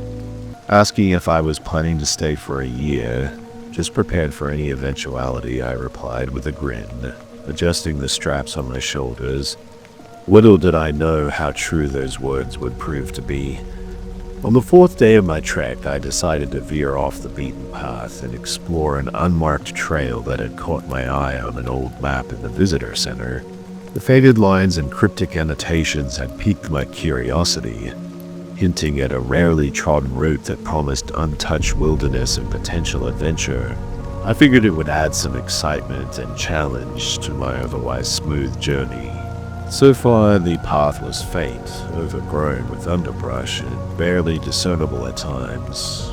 It was evident that few, if any, hikers had ventured this way in recent years.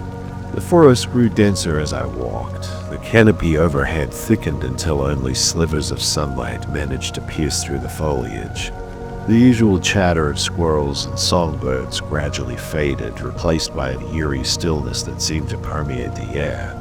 I brushed off the uneasiness, chalking it up to my imagination running wild in the unfamiliar surroundings. Maybe the wildlife here were introverts like me, preferring solitude over socializing. I chuckled to myself at the thought, finding comfort in my own quirky sense of humor. As I pressed deeper into the woods, the trail became more challenging. Fallen trees and tangled vines required careful navigation, and unsteady rocks threatened to twist an ankle if I wasn't cautious with my footing. It was a far cry from the well-maintained trails I had grown accustomed to, but I relished the extra effort. This made me feel more connected to the raw, untamed essence of the wilderness. Around midday, I stumbled upon an abandoned campsite. The small clearing was overgrown with weeds, and a collapsed tent lay crumpled on the ground, its fabric faded and torn. Scattered around were remnants of camping gear, a rusted cookpot, a frayed rope, and, oddly enough, a single hiking boot that looked relatively fresh compared to the other detritus. I approached the scene with a mixture of curiosity and unease. Someone must have had a rough night, I muttered to myself as I surveyed the disarray. But something about the scene felt off. There were no signs of recent activity, no footprints in the soft earth, no ashes in the fire pit, no crushed vegetation to indicate someone had been here recently. I wondered how long ago this campsite had been abandoned and what had prompted its occupants to leave in such a hurry. Had they encountered some kind of danger or simply decided to cut their trip short? The mysteries of the wilderness never ceased to intrigue me. I decided to document my finds, snapping a few photos with my camera. As I adjusted the lens to capture the details of the abandoned gear, I noticed something peculiar on a nearby tree trunk. Deep gouges marred the bark, evenly spaced and positioned high up at least 7 feet from the ground. They looked like claw marks, but their size and height didn't match any animal I knew to inhabit the island. I tried to rationalize it, jokingly muttering to myself, "Bears don't get that tall. Maybe Bigfoot's been getting manicures out here." Humor was my go-to coping mechanism in unsettling situations, but deep down I couldn't shake the growing sense of unease that had taken root in the pit of my stomach. With a final glance at the enigmatic campsite, I shouldered my pack and continued on my way, eager to put some distance between myself and the eerie scene. Little did I know that this was just the beginning of a series of strange encounters that would test my resolve and challenge everything I thought I knew about the wilderness I loved so dearly. As I delved deeper into the heart of the island, the forest seemed to take on a different character. The trees grew closer together, their gnarled branches intertwined overhead to form a dense canopy that filtered the sunlight into a murky green haze. The air felt heavy and still, as if time itself had slowed down in this forgotten corner of the world. Despite the unsettling atmosphere, I tried to maintain a positive attitude. I joked to myself, if a tree falls in the forest and no one's around to hear it, does it still stalk hikers? Humor had always been my shield against the unknown, a way to diffuse tension and keep my mind from wandering down dark paths. By late afternoon, I reached a small clearing with a crystal-clear pond at its center. The water's surface was like a mirror, reflecting the darkening sky above. It was the perfect spot to set up camp for the night, and I eagerly began the process of pitching my tent and gathering firewood. As the sun dipped below the horizon, I sat by the crackling campfire, cooking a simple meal of instant noodles and dehydrated vegetables. The flickering flames provided a comforting warmth against the growing chill of the evening air. I savored the solitude, listening to the gentle lapping of the water against the shore and the occasional hoot of an owl in the distance. But as night fell, the silence around me began to feel oppressive rather than peaceful. The usual nighttime sounds of the forest, the chirping of crickets, the rustling of nocturnal creatures were conspicuously absent. It was as if the wilderness itself was holding its breath, waiting for something to happen. Just as I was about to turn in for the night, a rustling in the bushes behind me shattered the stillness. I froze, my heart pounding in my chest.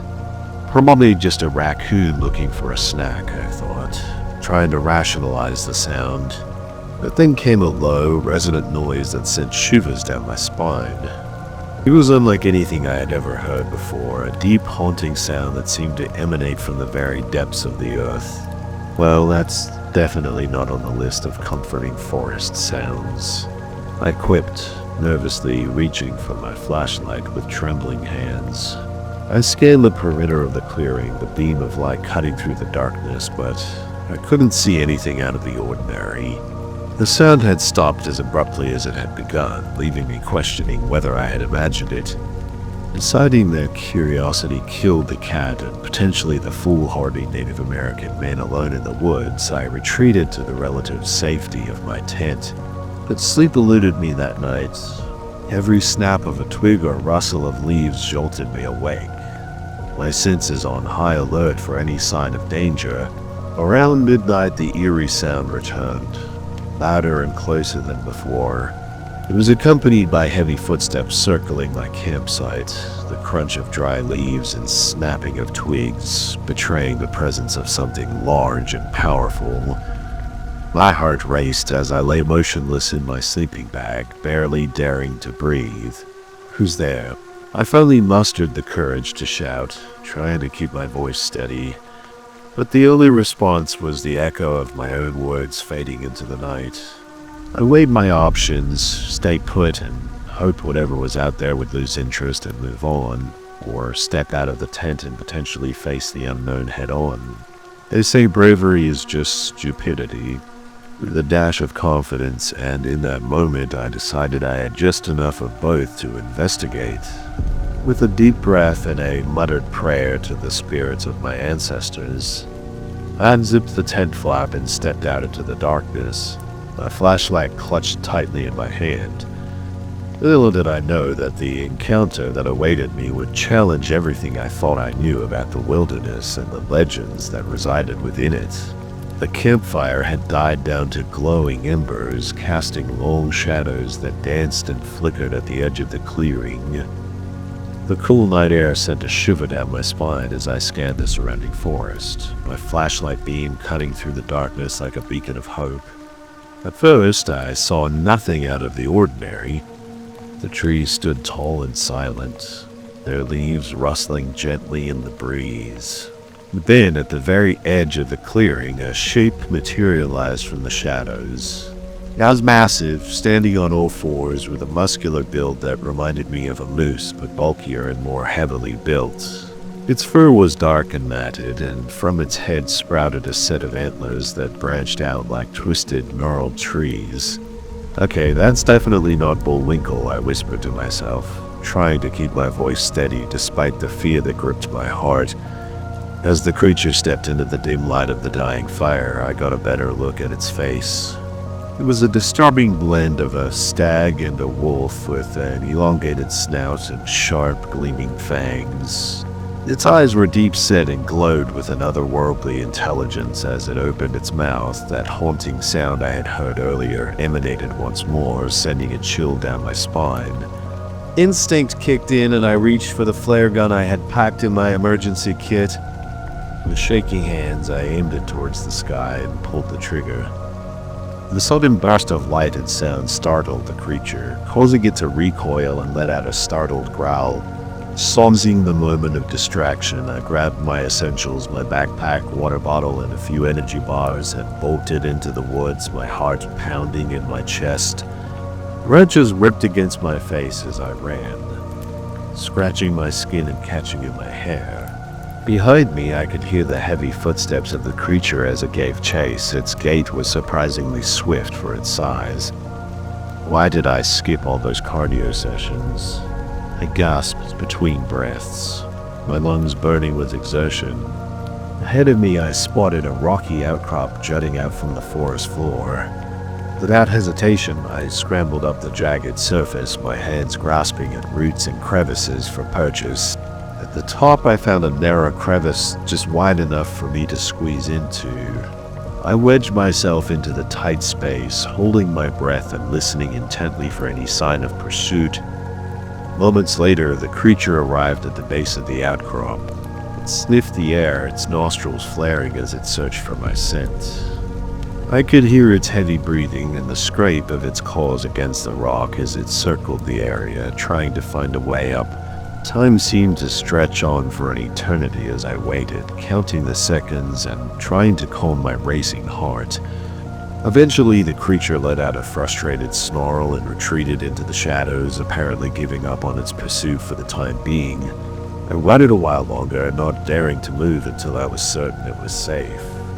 When I finally emerged from my hiding spot, the first light of dawn was breaking through the trees, casting a soft gray light over the landscape. I knew I needed to find help to warn others about the creature that stalked these woods. Retracing my steps as best I could, I set off in the direction I hoped would lead me back to the main trail. Hours passed as I hiked through the dense forest, fatigue and hunger gnawing at my body. Just as I was beginning to lose hope, I stumbled upon another campsite. But what I found there made my blood run cold. The tents were shredded, their fabric hanging in tatters from broken poles. Gear was strewn about the site as if it had been tossed aside in a frenzy. And there, in the center of the chaos, lay a body. I approached slowly, my stomach churning with dread. It was a man, his clothes torn and bloody, his eyes staring blankly at the sky above. There was no pulse, nor sign of life. Deep gashes marred his chest, and the same gouges I had seen on the trees marked his limbs. Fighting back the urge to vomit, I searched for any identification. It was well that I found a driver's license, Thomas Green from Duluth, Minnesota. "I'm sorry, Thomas," I whispered gently, closing his eyes. "It will make sure someone knows what happened to you." As I stood to leave, a sound behind me made me freeze in my tracks. Turning slowly, I saw the creature emerge from the shadows once more. Its eyes locked onto mine with a predatory intensity. In that moment, I knew I was in for the fight of my life, and I was determined to survive no matter the cost. Adrenaline surged through my veins as I faced the creature, my mind racing to formulate a plan. I knew I couldn't outrun it, not in the dense forest with my limited stamina. I'd outsmart it, so find a way to distract it long enough to make my escape. "Alright, think fast, Kimmy," I muttered to myself, scanning my surroundings for anything that could give me an advantage. My eyes landed on my portable speaker, still clipped to the outside of my backpack. It was a long shot, but it was the best idea I had. Slowly, I reached for the device, praying that the creature would lunge at me before I could put my plan into action. With trembling fingers, I cranked up the volume to its maximum setting and hit play. The sudden blast of heavy metal music shattered the eerie silence of the forest, the pounding drums and screeching guitars reverberating through the trees. The creature recoiled, shaking its head in confusion and discomfort. It clearly wasn't a fan of my taste in music. Seizing the opportunity, I hurled the speaker into the bushes on the opposite side of the clearing, away from the direction I intended to run. As the beast lunged towards the source of the noise, I took off, sprinting through the undergrowth with renewed energy. Note to self, I panted as I ran. "Send a thank you letter to that band if I make it out of here alive." I navigated by the sun, keeping it at my back as I pushed eastward, hoping to reach the shoreline.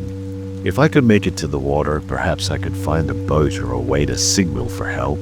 Time lost all meaning as I ran, my legs burning with exertion and my lungs screaming for air.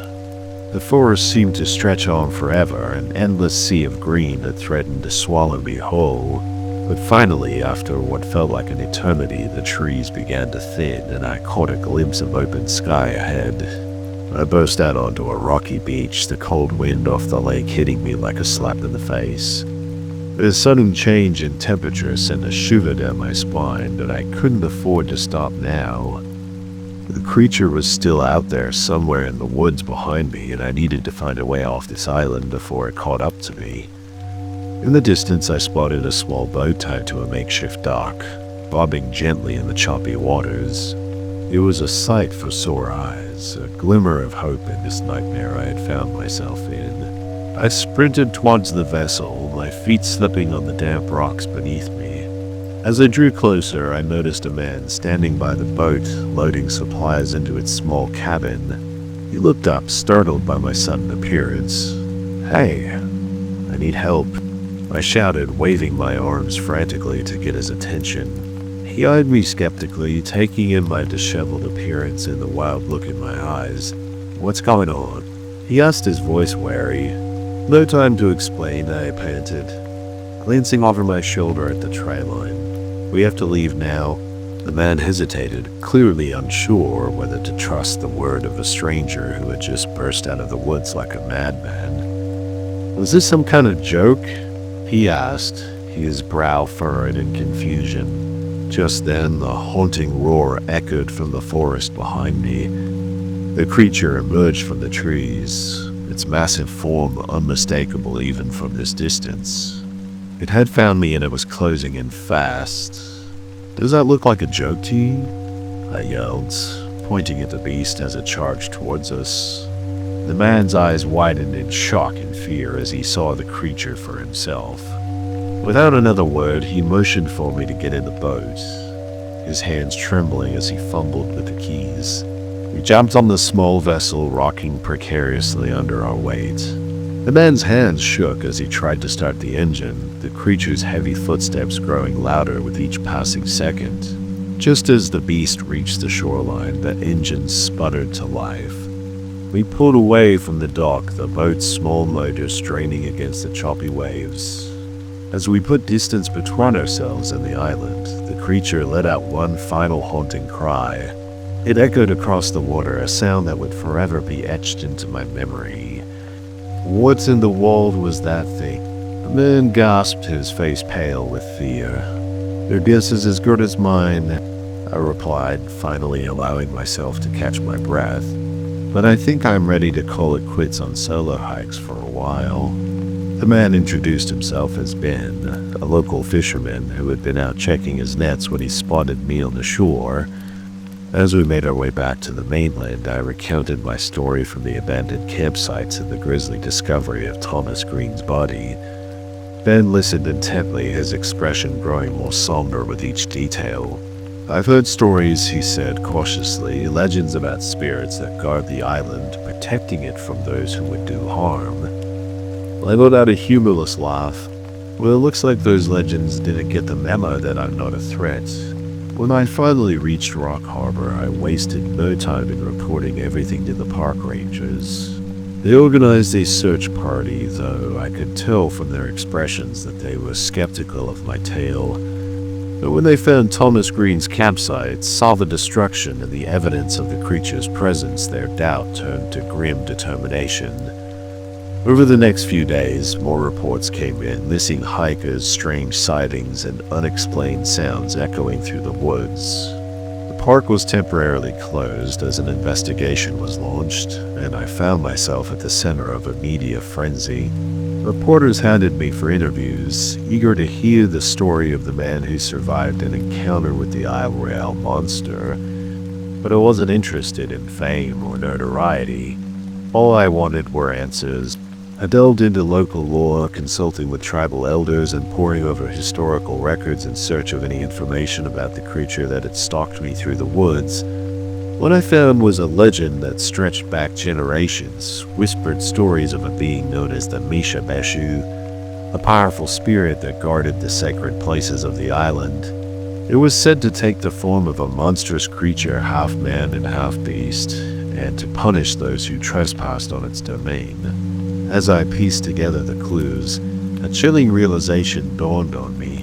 The abandoned campsite, the strange markings on the trees, the creature's relentless pursuit, it all pointed to one terrifying conclusion. I had unwittingly crossed into the Misha Beshu's territory, a place where few had ventured and even fewer had returned.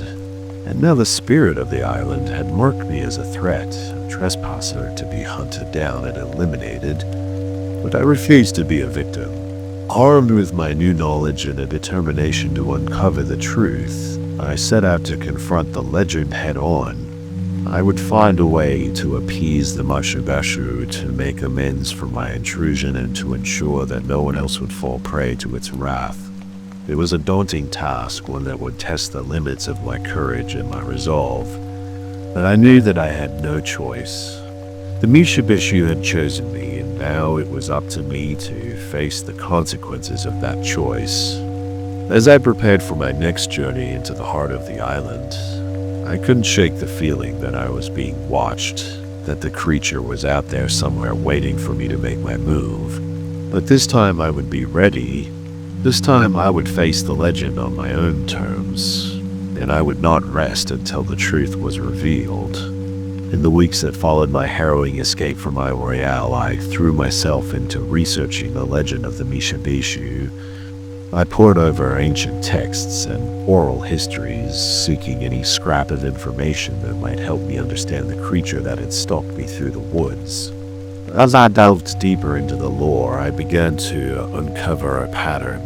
The Mishubeshu was not a mindless beast, but a guardian spirit, a protector of the island and its sacred places. It was said to appear to those who transgressed against the natural order, who took more than they needed, or who showed disrespect to the land. And by that hit me, the abandoned campsite with its scattered gear and discarded waste.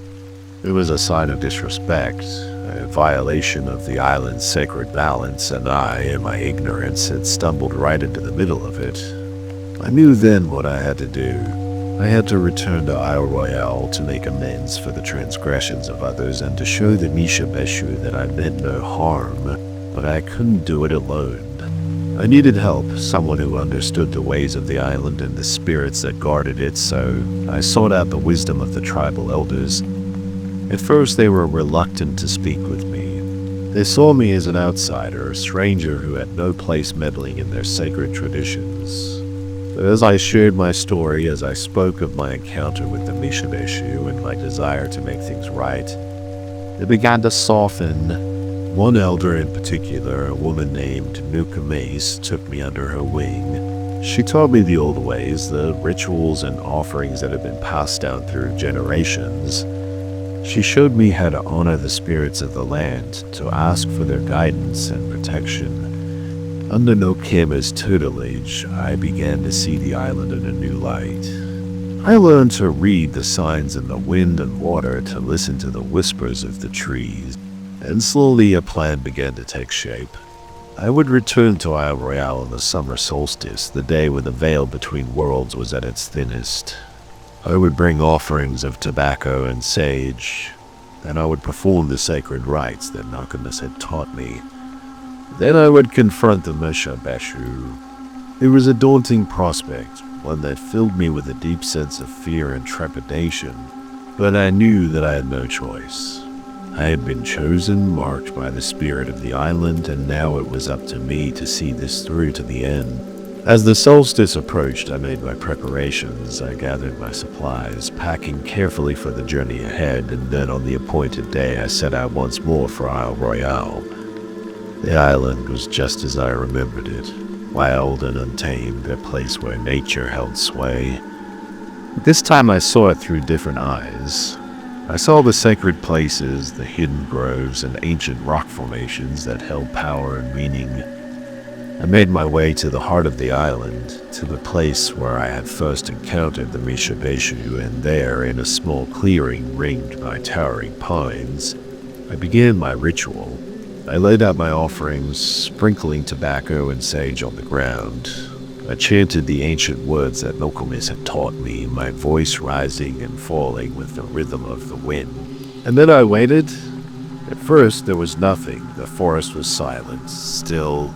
But then I felt it, a presence, stirring in the air.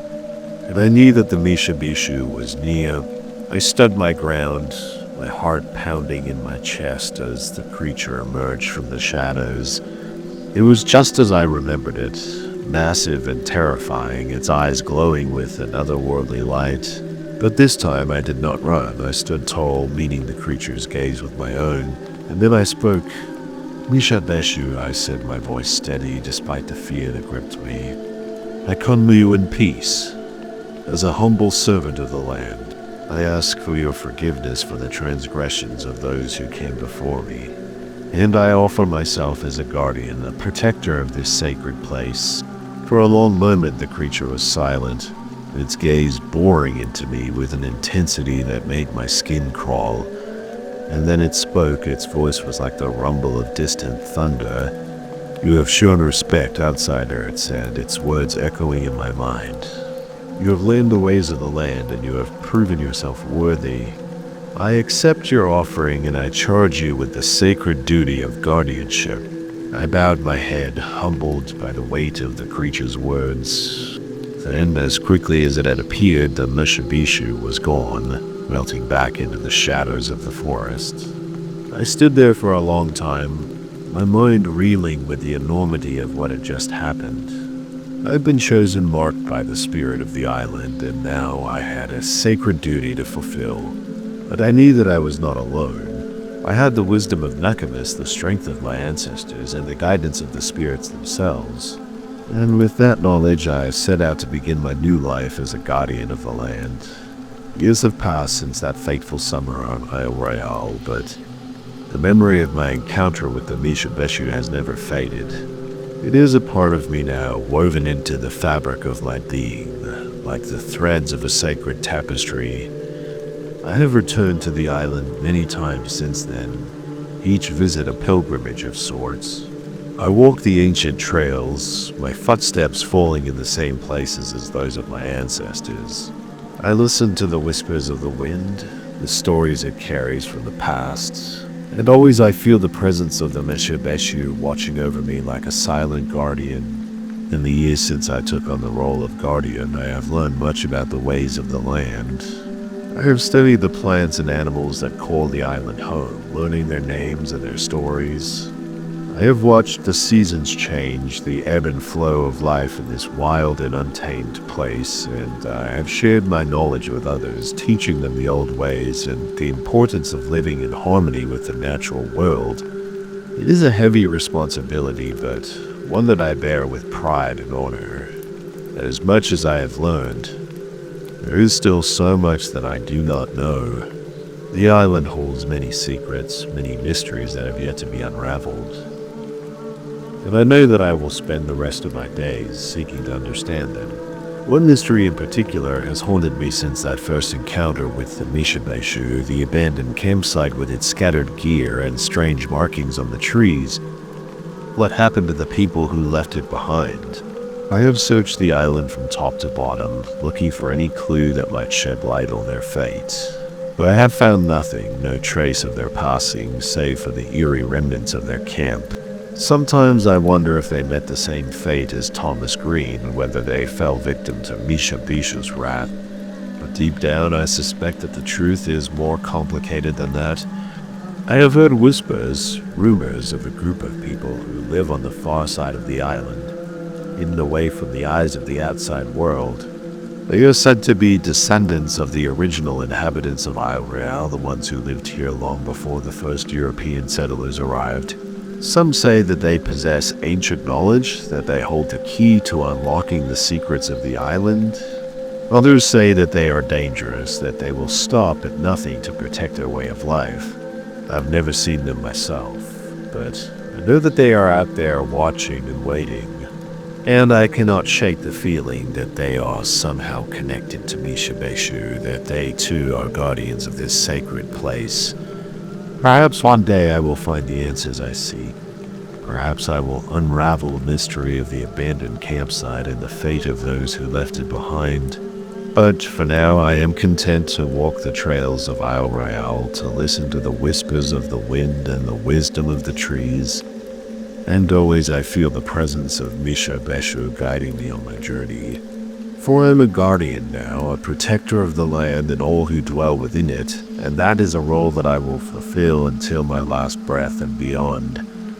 As I sit here now, looking out over the misty waters of Lake Superior, I cannot help but reflect on the journey that brought me to this place. It has been a long and winding road, full of twists and turns that I never could have anticipated. When I first set out on that solo hike all those years ago, I had no idea what I was getting myself into. I was just a man seeking solitude, a chance to reconnect with the land and with my own inner self. But the island had other plans for me.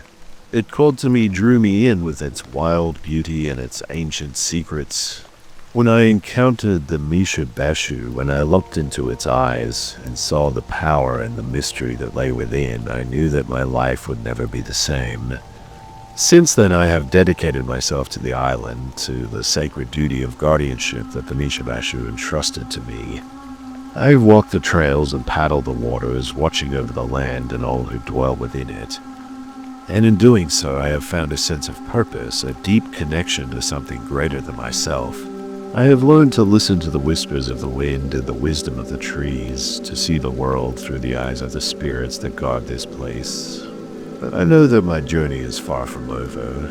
There are still mysteries to unravel, secrets to uncover, and I know that the Meshebeshu is out there watching and waiting, ready to guide me on the next stage of my path. Perhaps one day I will find the answers I seek. Perhaps I will learn the truth about the abandoned campsite and the fate of those who left it behind. Perhaps I will even meet the hidden people of the island, the ones who hold the ancient knowledge that I have sought for so long. But even if I never find those answers, even if the mysteries of Isle Royale remain forever unsolved, I know that I will never regret the choices that brought me here. For in taking on the role of guardian, in dedicating myself to the protection of this sacred place. I have found a sense of belonging, a purpose that goes beyond the narrow confines of my own life.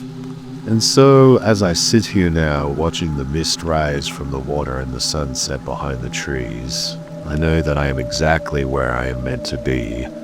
I am a part of this place, a thread in the tapestry of its history and its future, and I will continue to walk these trails to listen to the whispers of the wind and the wisdom of the trees for as long as the spirits of the island will have me. For I am Kimmy Nighthawk, guardian of Isle Royale. This is my story. It is a story of mystery and magic, of power and purpose, of the deep and abiding connection between the land and those who call it home. It is a story that will never end as long as there are those who are willing to listen, to learn, and to take on the sacred duty of guardianship. For the island is alive, and it speaks to those who are willing to hear. And as long as there are those who are willing to listen, the story of Isle Royale will continue as enduring and eternal as the land itself. For the story of Isle Royale is not just a tale of one man's journey, but a reflection of the interconnectedness of all things. And it is a reminder that we are all part of something greater than ourselves, that we are all threads in the tapestry of life. And just as the Mishabishu serves as a guardian of the island, watching over the land and its inhabitants, so too must we all serve as guardians in our own way. We must protect and preserve the natural world around us, not just for our own sake, but for the sake of all the generations yet to come. This is the lesson that the island teaches us, the wisdom that it imparts to those who are willing to listen. It is a wisdom that transcends time and space. Truth that echoes through the ages. And so, as I come to the end of my tale, I offer this final thought to all those who may one day follow in my footsteps. Listen to the whispers of the wind and the wisdom of the trees. Seek out the secrets of the land and the mysteries that lie hidden within. And above all, remember that you are a part of something greater than yourself, a guardian of the natural world and all the wonders it holds. For in doing so, you will find not just purpose, but a deep and abiding sense of connection to the world around you. Y'all become a part of the story of Isle Royale and of all the wild places that still remain, and that, in the end, is the greatest gift that the island can bestow upon us. It is a gift of understanding, of belonging, of knowing our place in the grand tapestry of life. So let us cherish that gift and hold it close to our hearts. Let us walk the trails of Isle Royale with reverence and respect, and let us pass on the wisdom of the island to all those who come after us.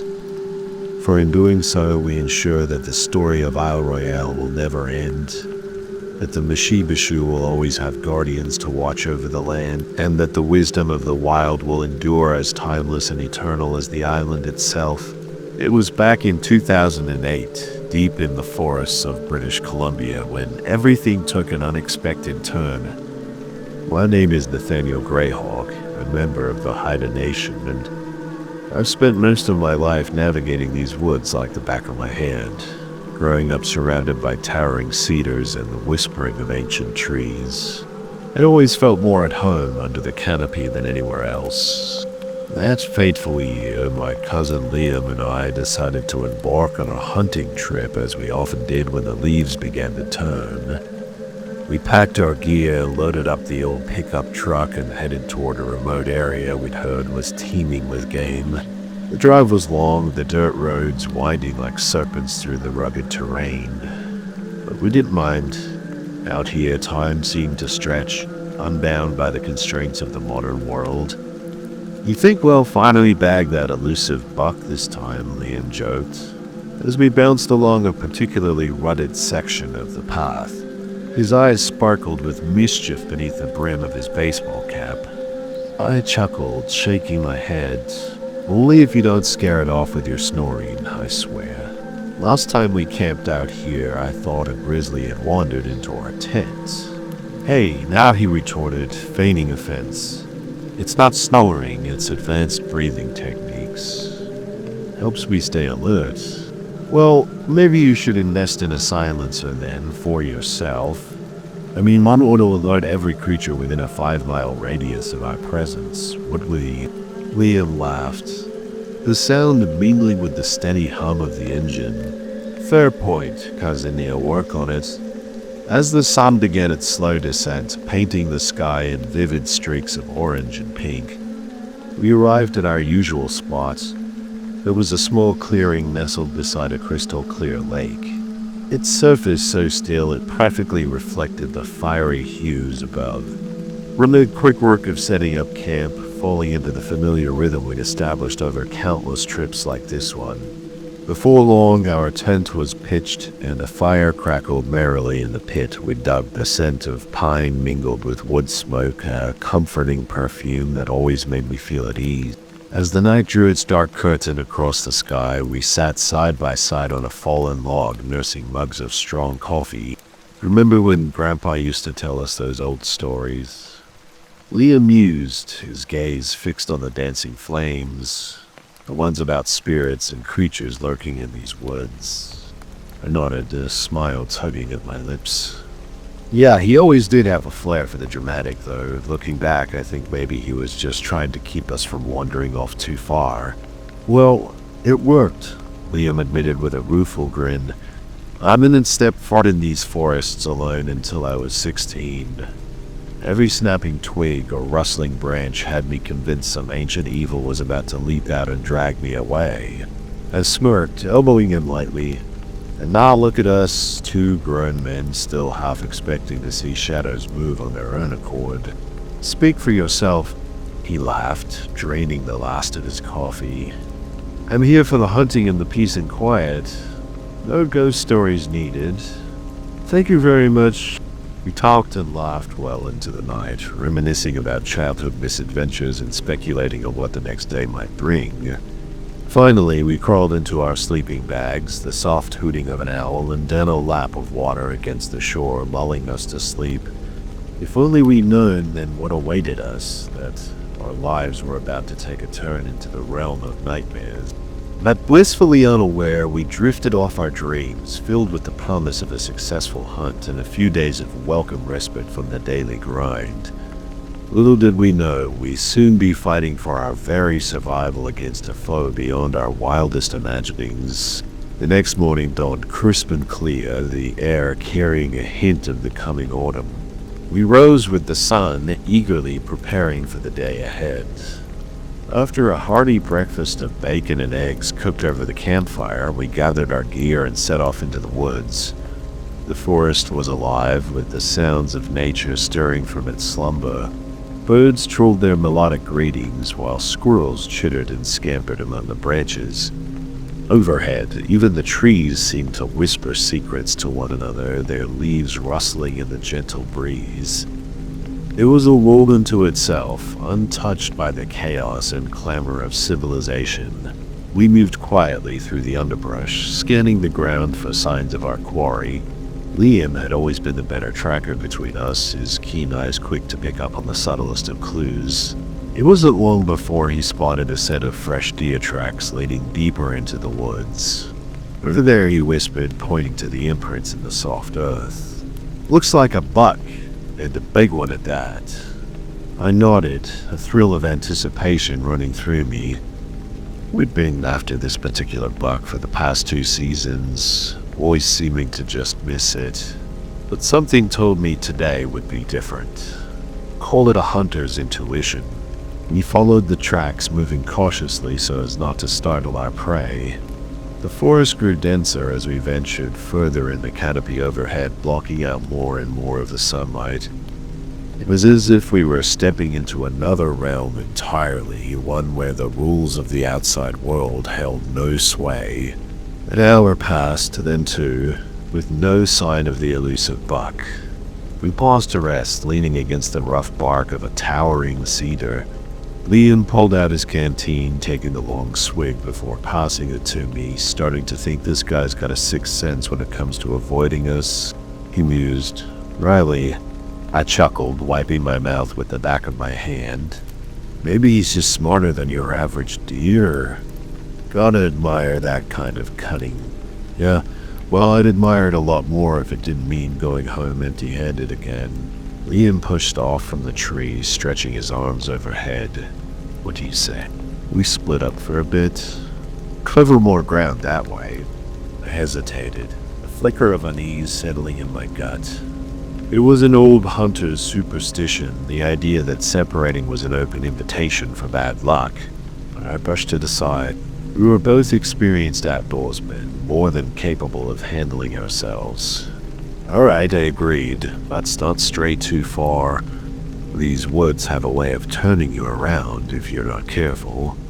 Liam flashed a grin, already starting off in the opposite direction. Roger that, meet back here in an hour. With or without our trophy. I watched him go, his form quickly swallowed up by the dense foliage.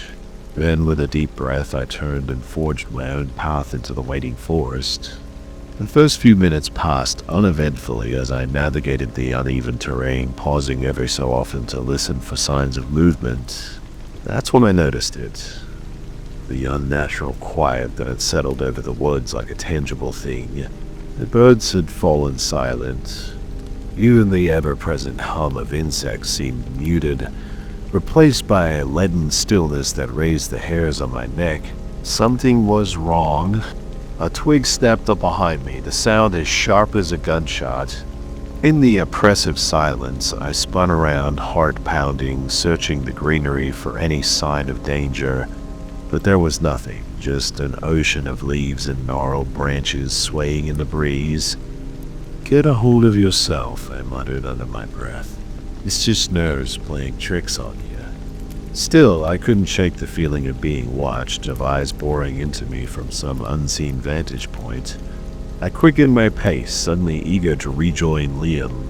There was safety in numbers.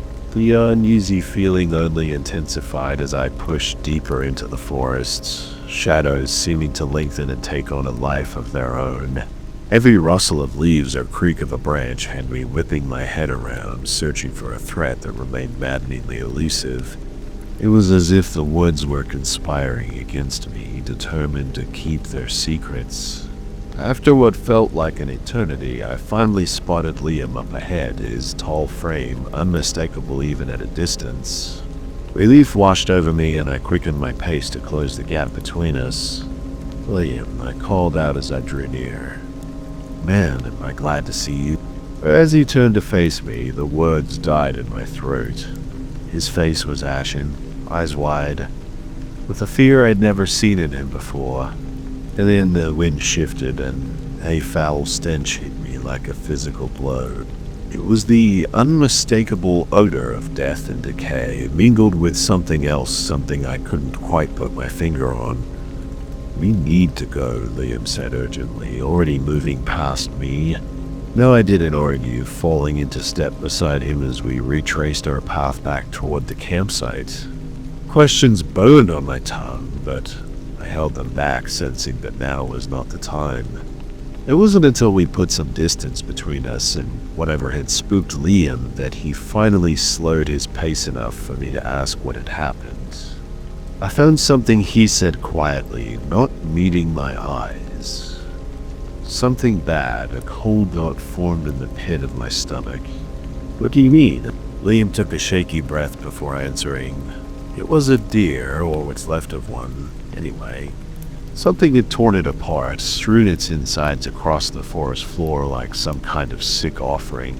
I felt bile rise in my throat at the image, his words conjured a bear, maybe, or a mountain lion. But even as I said it, I knew it couldn't be true. The look on Liam's face told me this was something far worse than any predator we were used to dealing with. No, he shook his head. This was different. The wounds were too precise, too deliberate, and there was something else. He paused, as if struggling to find the words. I can't explain it, but it felt like whatever did this wasn't just hunting for food. It was enjoying it. The chill ran down my spine at the implication behind his words. We had spent our whole lives in these woods and never once encountered anything that killed for sport rather than survival. The very idea went against everything we knew about the natural order of things. We walked in silence after that, both lost in our own troubled thoughts. The sun was starting to dip below the tree line by the time we made it back to camp, and I couldn't help but feel a flicker of relief at the sight of our tent and the dying embers of the fire.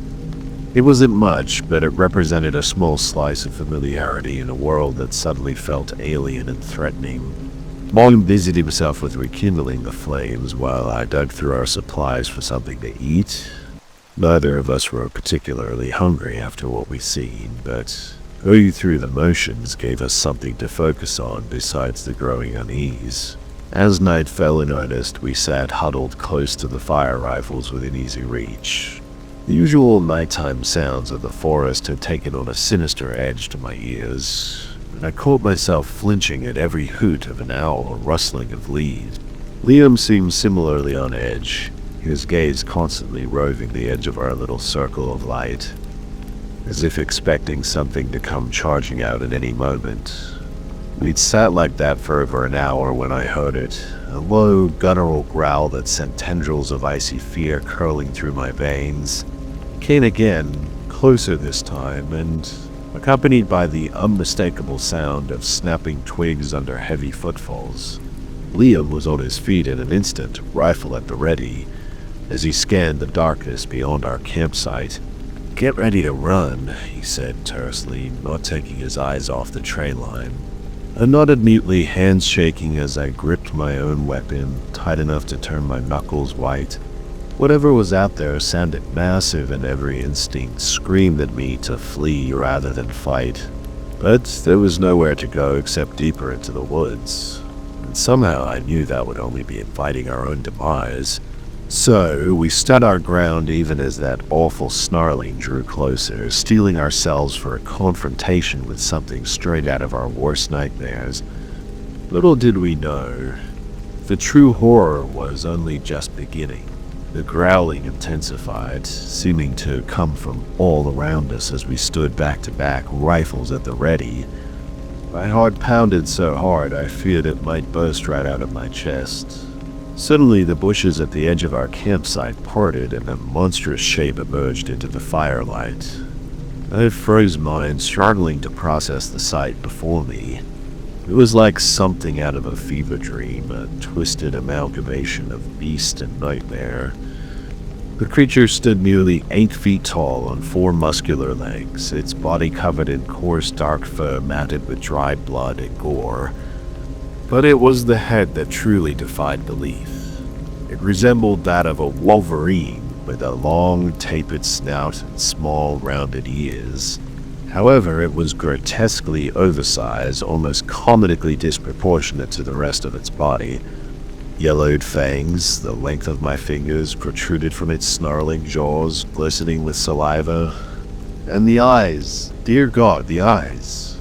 They glinted with a malevolent intelligence, a predatory cunning that belied any notion of this being a mere animal. For a long moment we all stood frozen, locked in a tableau of primal terror. Then the creature lunged, moving with a speed that shouldn't have been possible for something so large. I barely had time to register Liam's scream of "run" before he was dragging me into the woods away from the campsite and the horror that had invaded it. We clashed through the underbrush, heedless of the branches that whipped at our faces or the roots that threatened to send us sprawling behind us. I could hear the creature giving chase, its heavy footfalls and guttural pants drawing steadily closer. "Split up," Liam gasped out from beside me. "It can follow us both."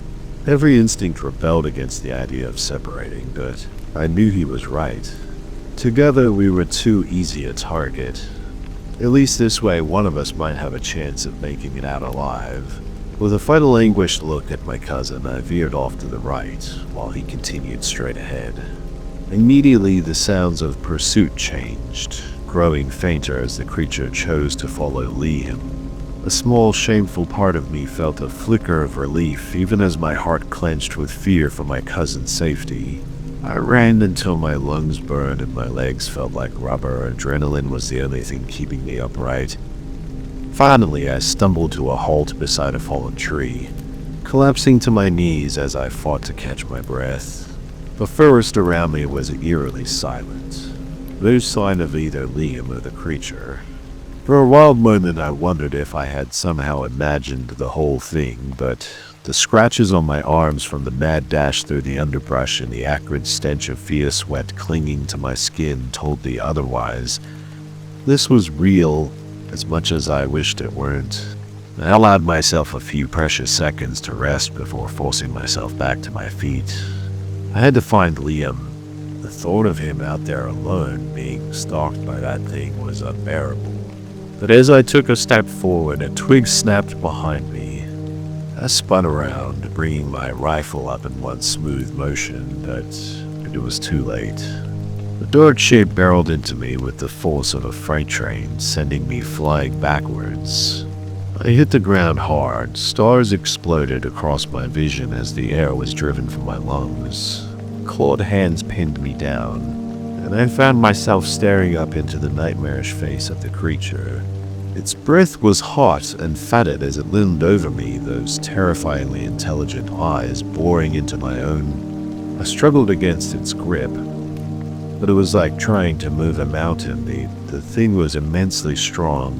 Please. I heard myself whimper, hating the weakness in my voice, but unable to stop it. Please don't. The creature cocked its head to one side, almost as if it understood.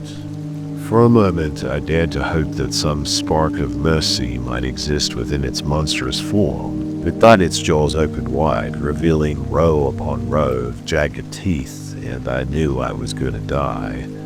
I closed my eyes, sending a silent prayer for Liam's safety, even as I braced myself for the inevitable.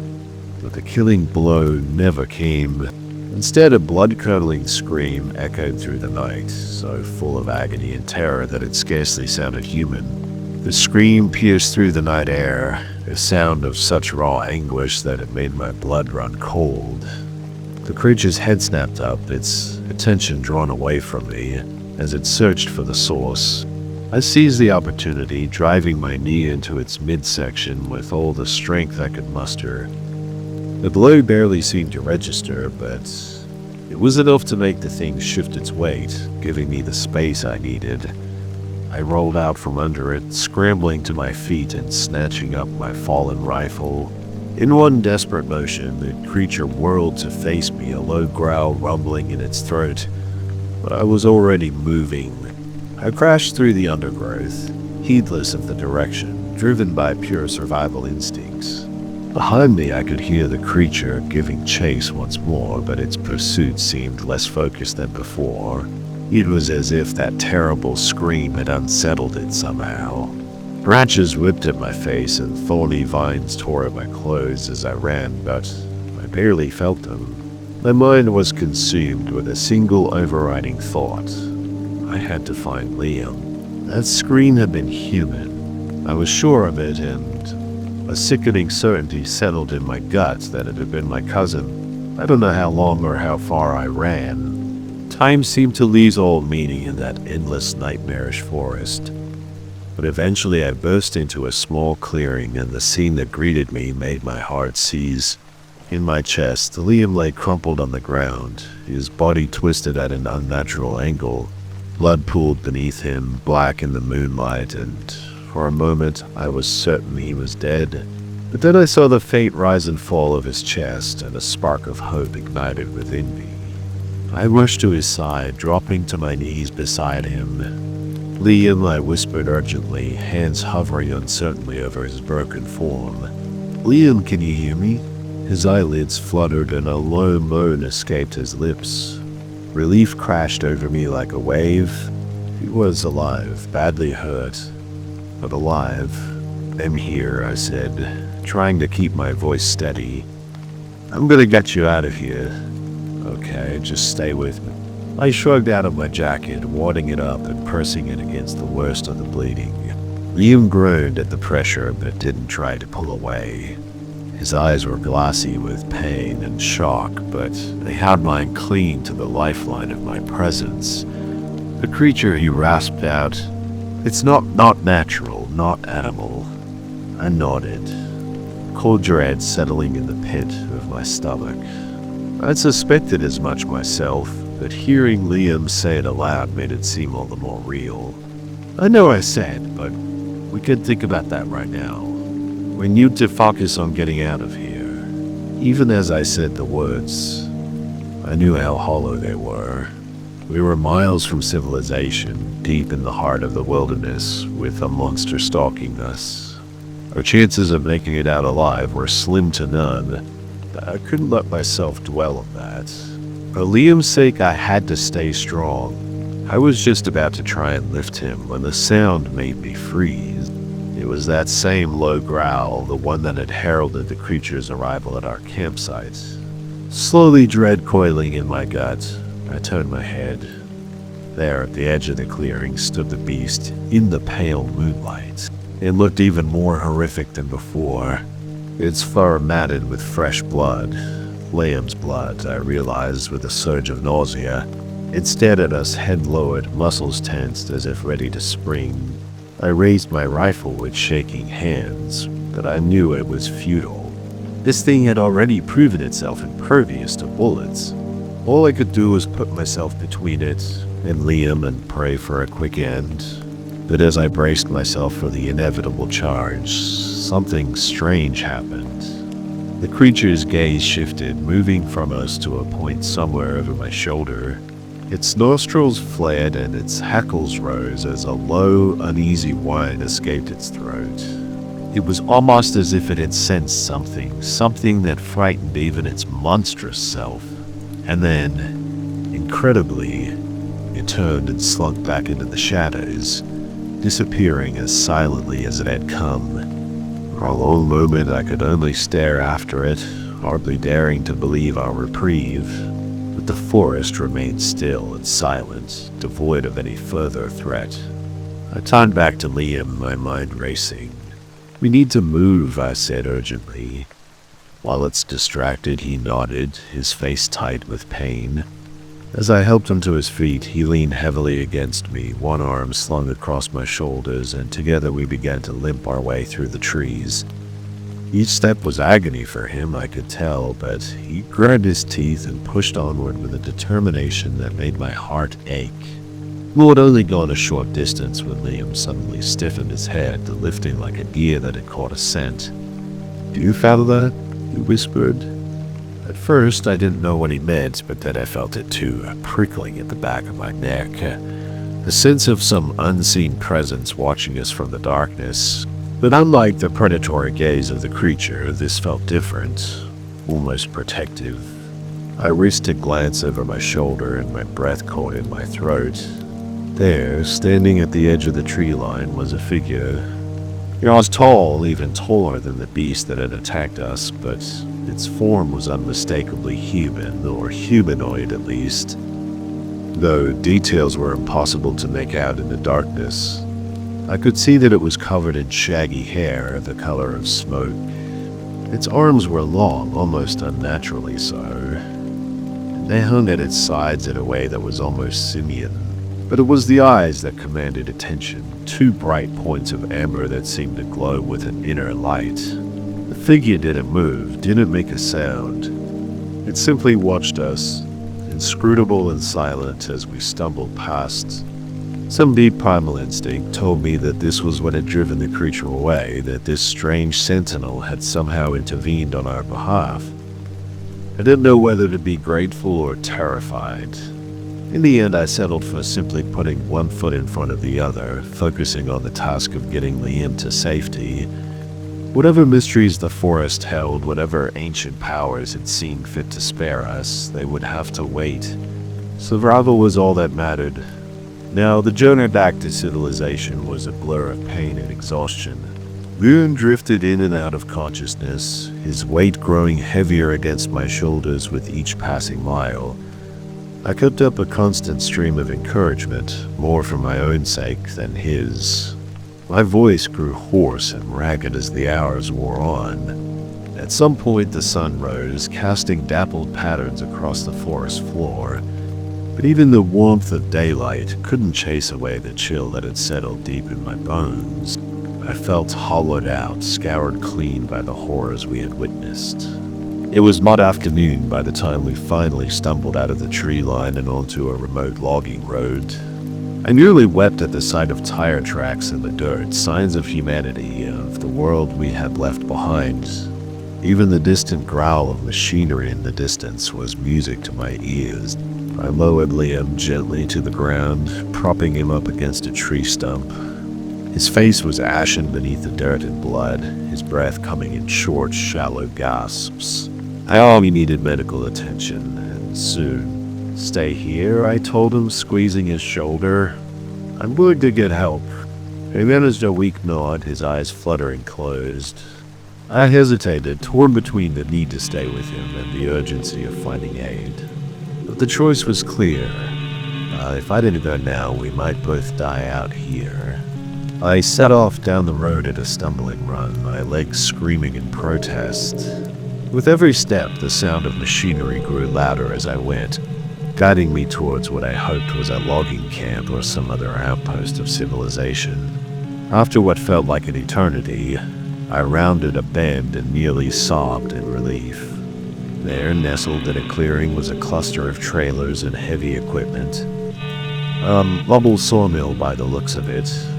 People milled about, going about their daily work, with no idea of the nightmare that had unfolded just miles away.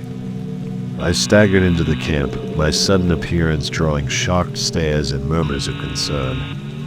I must have looked a fright, covered in dirt and blood, my clothes torn, my eyes wild with fear and exhaustion. "Please," I gasped out, grabbing the nearest worker by the arm. "My friend, he's hurt. We need help." To their credit, the loggers wasted no time. Within minutes, a group of them had piled into a pickup truck, following my directions back to where I had left Liam. They loaded him gently into the truck bed, one of them pressing a wad of clean rags against his wounds to stem the bleeding. The drive to the nearest hospital was a tense one, the silence broken only by the crackle of the truck's radio as the foreman called ahead to alert the medical staff. I sat in the back with Liam cradling his head in my lap, murmuring reassurances that I prayed would prove true. When we finally arrived at the small rural hospital, Liam was whisked away by a team of doctors and nurses. I tried to follow, but was gently but firmly turned away, told to wait in the lobby until they had news. The hours that followed were some of the longest of my life. I paced the worn linoleum, ignoring the curious stares of the other patients and their families. My mind raced, replaying the events of the past day over and over again, until they took on a nightmarish quality. It wasn't until a doctor finally emerged, her face drawn with fatigue but her eyes kind, that I allowed myself to breathe again. Liam was out of surgery, she told me. His injuries were severe, but he was stable. With time and care, he would recover. The relief that washed over me was so profound that I had to sink into a nearby chair, my legs suddenly unable to support me. The doctor laid a comforting hand on my shoulder, mistaking my reaction for simple exhaustion. "And you should get some rest," she advised. "Your friend is in good hands." The rest was the furthest thing from my mind. Even as my body cried out for sleep, my thoughts churned with questions that had no easy answers. What was that creature that had attacked us? Where had it come from? And perhaps most unsettling of all, what had driven it away? I thought of that strange, silent figure at the edge of the clearing. The way it had seemed to watch over us, an ancient guardian of the forest. I knew with a bone-deep certainty that it had saved our lives, but the implications of that were almost too overwhelming to consider. In the end, I did the only thing I could. I called the authorities, relaying our story. In halting, disjointed sentences, I could tell by their responses that they didn't quite believe me. A fact that was only confirmed when the search party they sent out returned empty-handed, having found no sign of the creature or a shattered campsite. But I didn't care. Let them think I was crazy, traumatized by some more mundane animal attack. All that mattered was that Liam was alive and the nightmare was over. Or so I thought. Little did I know that our ordeal in the woods was only the beginning. A prelude to a mystery that would consume me for years to come. A mystery that would lead me to question everything I thought I knew about the world and my place in it. Liam's recovery was a slow and arduous process. The injuries he'd sustained went beyond the merely physical. There was a haunted look in his eyes, a skittishness to his movements that spoke of deep psychological trauma. I could relate. Though my body bore fewer scars, my mind was a battleground of nightmares of unanswered questions. I spent every spare moment at the hospital sitting at Liam's bedside trying to provide what comfort I could. We didn't speak much of what had happened. It was as if, by mutual unspoken agreement, we had decided to bury the memories, to lock them away in some dark corner of our minds. But the questions lingered, gnawing at me like a persistent itch that I couldn't scratch. I found myself spending long hours in the hospital library, poring over dusty tomes of local history and folklore, searching for any scrap of information that might shed light on our experience. It was during one such research session that I first came across the legend of the Sasquatch. The name was familiar, of course. You hadn't heard of Bigfoot, the mythical ape-man said to roam the forests of the Pacific Northwest. But as I delved deeper, I discovered stories that chilled me to my core. According to the old tales, the Sasquatch was not a single creature, but a race of beings, ancient and reclusive, that had lived in the forests since time immemorial. It was said to possess strange powers, the ability to communicate with animals, to move unseen through the trees, to shape the very fabric of nature itself. But there were darker stories as well, whispered legends of a creature known as the Sasquatch's shadow. This being was said to be a twisted reflection of its more benevolent kin, a creature of pure malevolence that delighted in causing suffering and terror. The descriptions of the shadow varied, but certain details remained consistent.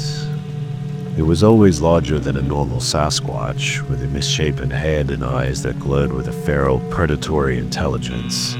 Its fur was said to be matted with the blood of its victims, its claws perpetually stained red. As I read these accounts, a cold certainty settled over me. This was the creature we had encountered in the woods, the Sasquatch's shadow, a being straight out of nightmare. But why had it targeted us, and, more importantly, what had driven it away? The legends were frustratingly vague on that point, hinting only at ancient pacts and unseen guardians.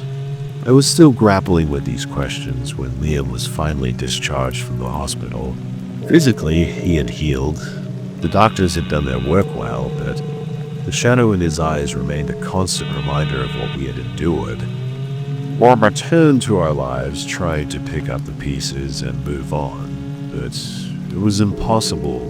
The experience had changed us, marked us in ways that could never be erased.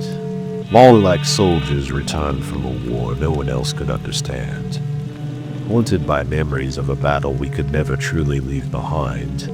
For a time we drifted apart, each of us struggling to come to terms with the trauma in our own way. Liam threw himself into his work, burying himself in long hours and complex projects. I, on the other hand, found myself drawn back to the forest, driven by a compulsion I couldn't name. I spent long days hiking the trails, retracing the steps of that fateful hunting trip. I told myself I was seeking closure, trying to confront my fears head-on. But in truth, I think a part of me was hoping for a glimpse of that strange, silent figure, the one that had saved us from the shadow's grasp. I never found it. The forest kept its secrets, revealing nothing but the usual sights and sounds of the natural world. But sometimes in the stillness between breaths, I would feel a prickling at the back of my neck, a sense of unseen eyes watching from the shadows. And in those moments I knew I was not alone. It wasn't until months later, on the anniversary of our ordeal, that Liam and I finally came together again. We met at the edge of the woods, at the exact spot where we had parked our truck that fateful day. For a long time we simply stood there staring into the tree line, each lost in our own thoughts. I still see it sometimes, Liam said at last, his voice barely above a whisper. In my dreams, in the corner of my eye, like it's waiting for me, biding its time. I nodded, understanding all too well. The shadow had left its mark on both of us, a scar that might never fully heal. But I see something else too.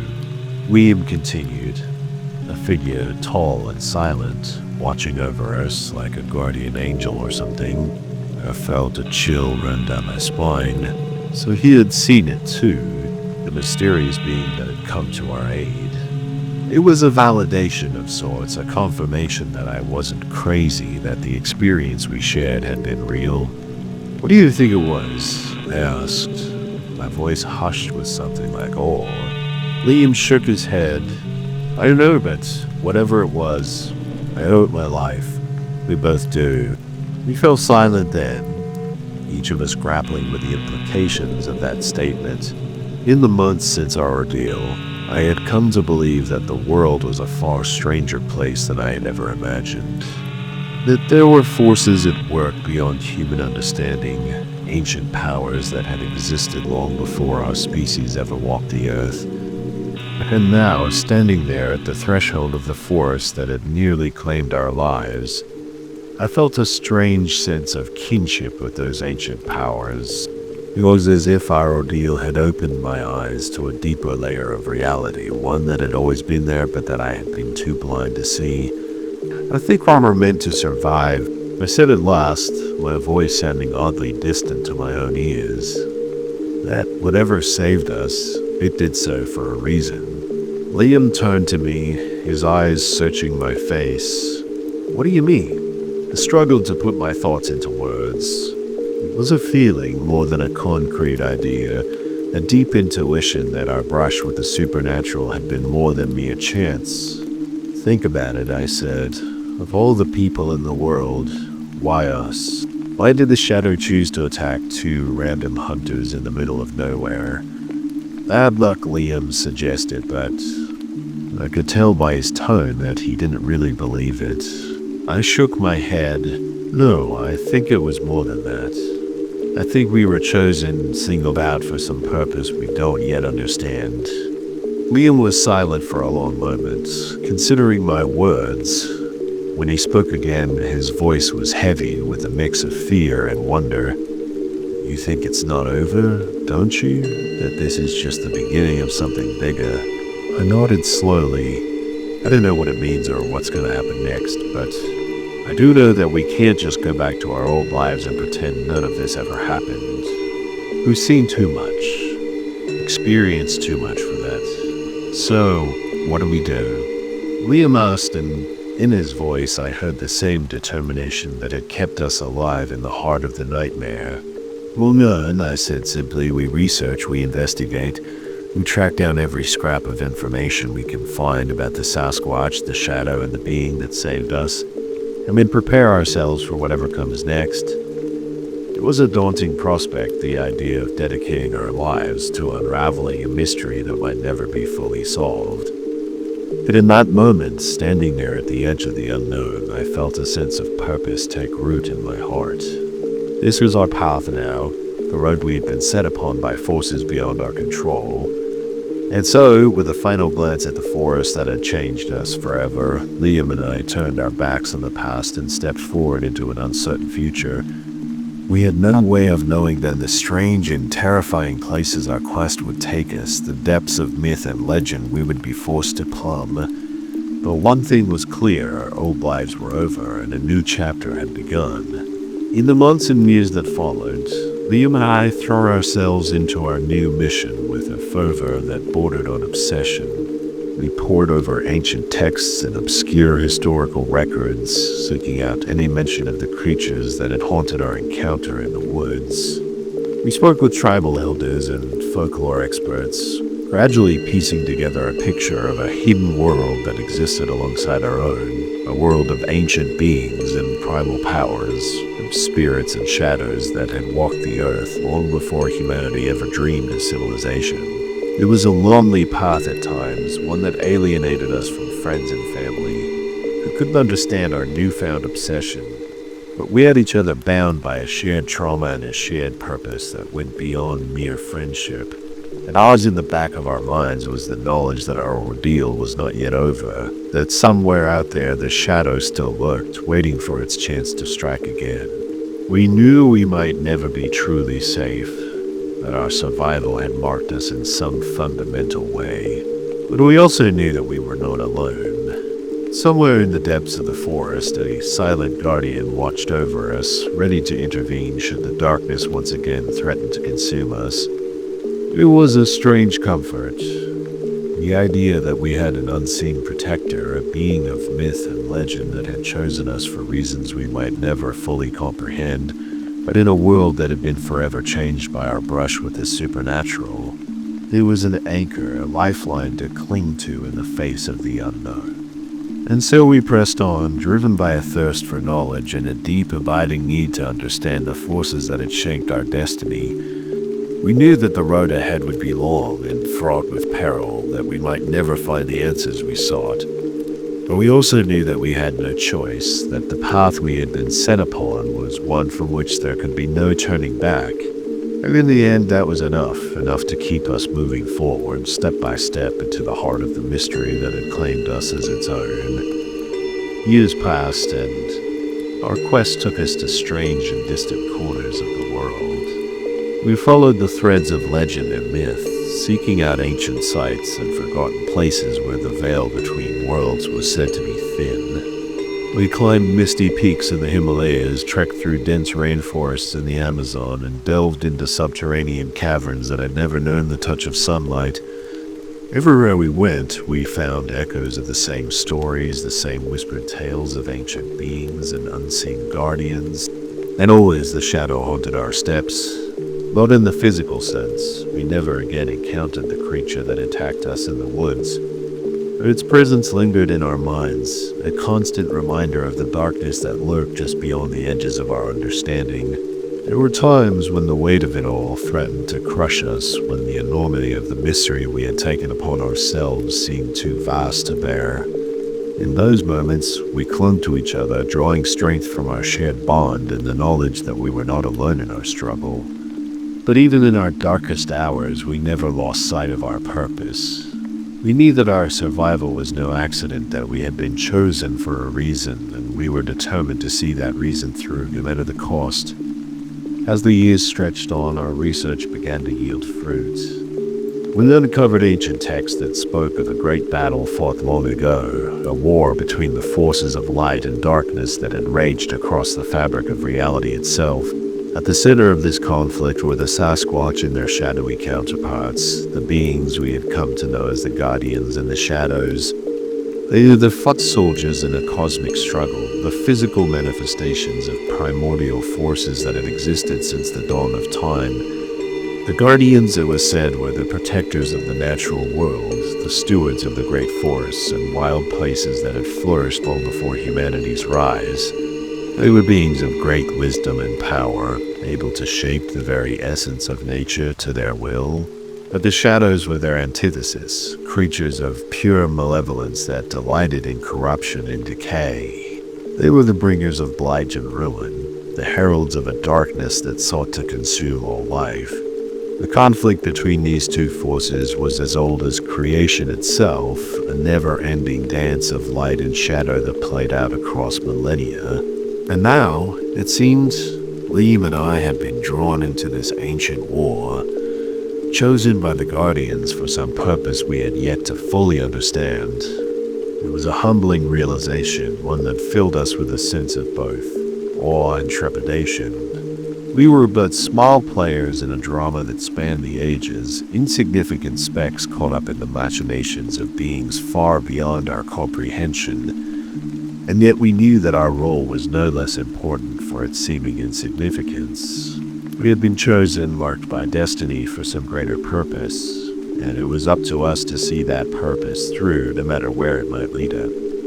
As our understanding of the ancient conflict grew, so too did our sense of urgency.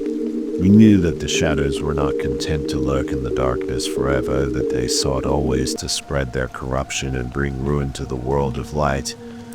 And so we redoubled our efforts, pouring every ounce of energy into unraveling the secrets of the past. We sought out the lost places of power, the ancient sites where the Guardians were said to hold sway, and always we watched the shadows, ever vigilant for the signs of our enemy's return. It was in one such place, a remote corner of the world rarely trodden by human feet, that our journey reached its climax. We had followed a trail of clues to a hidden valley nestled deep in the mountains, a place of mist and shadow where the veil between worlds was said to be at its thinnest. There, in a grove of ancient trees that towered like giants above the forest floor, we found what we had been seeking, a gateway. A portal to the realm of the Guardians themselves.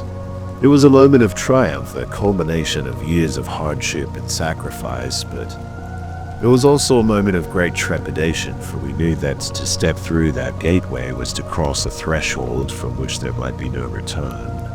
In our end, it was Liam who made the decision for us.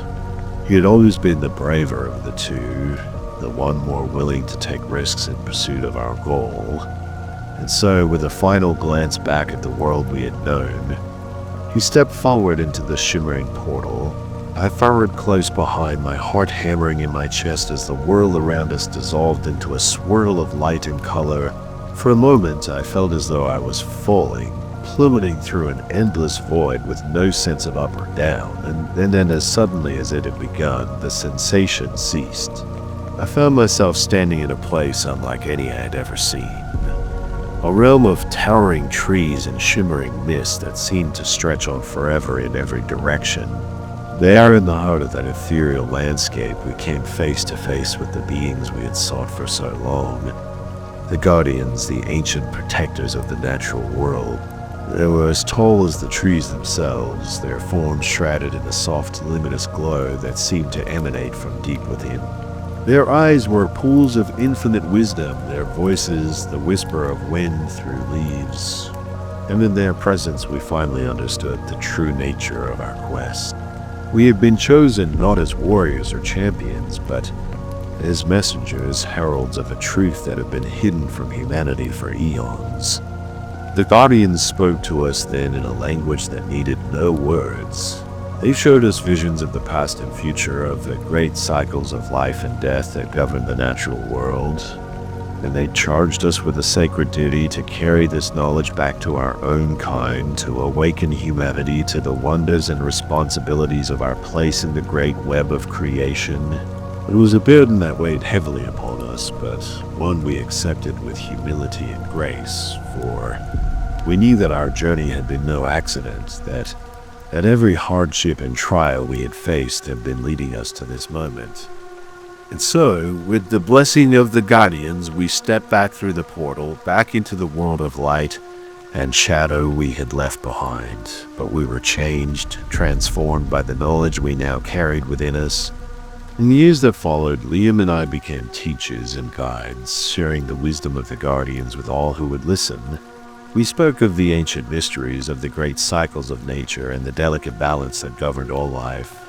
And always we watched the shadows, ever vigilant for the signs of the enemy's return. For we knew that the war between light and darkness was far from over, that the battle for the soul of the world would be fought anew in every generation. But we also knew that we were not alone, that the Guardians watched over us, still ready to lend their aid should the need arise. And on that knowledge, we found the strength to carry on, to face whatever trials the future might hold. For we were the chosen ones, the messengers of the ancient ways, and our journey was far from over. My name is Ethan Novak, and I never thought I'd end up as part of a secret government program, let alone one that would take me deep into the remote forests of Oregon to face unimaginable dangers. But here I am, huddled in a hastily constructed shelter as an eerie mist swirls through the towering Douglas firs that surround our encampment. The pay was lousy and I could barely make rent most months in my dingy little studio apartment, when a vague but intriguing ad popped up online for well-paid government work that promised adventure and the chance to serve my country. I jumped at it, figuring I had nothing to lose.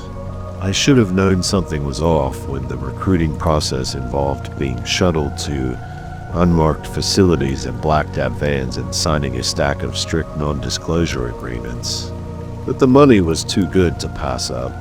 After a battery of physical and psychological tests, I was assigned to a classified military unit known only as Omega Team. Our mission to investigate strange phenomena in remote areas that the government wanted to keep under wraps. At first it seemed exciting, like something out of science fiction or those conspiracy shows on TV.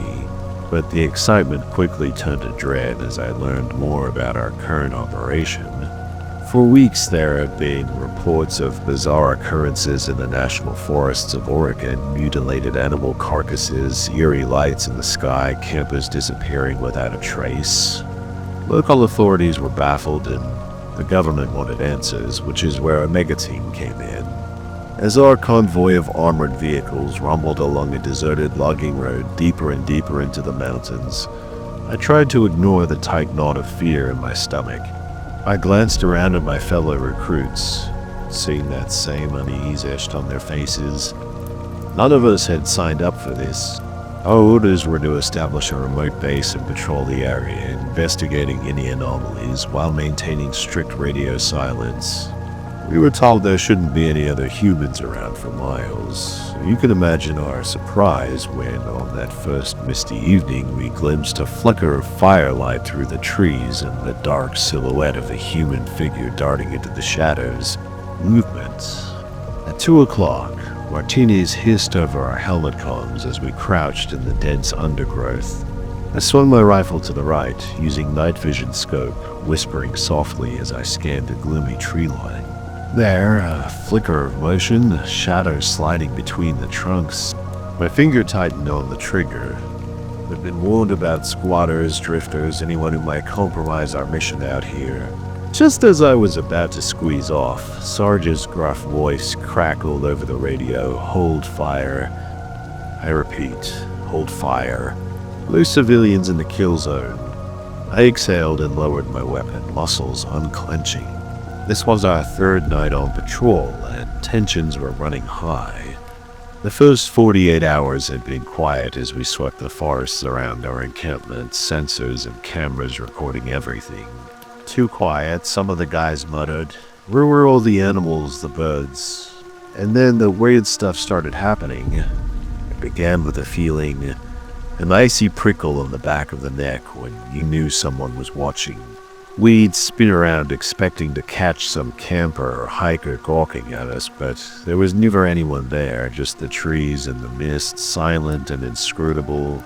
Then came the noises at night, drifting through the canvas walls of our tents. They were faint at first, easy to dismiss as the wind or a deer moving through the brush, but then they got louder, closer, twigs snapping, bushes rustling, almost like footsteps circling our perimeter. We'd shine our flashlights out into the darkness, sweeping the tree line. Nothing. As I lay in my cot at night, I couldn't shake the feeling that something was out there in those woods, something that didn't want us here.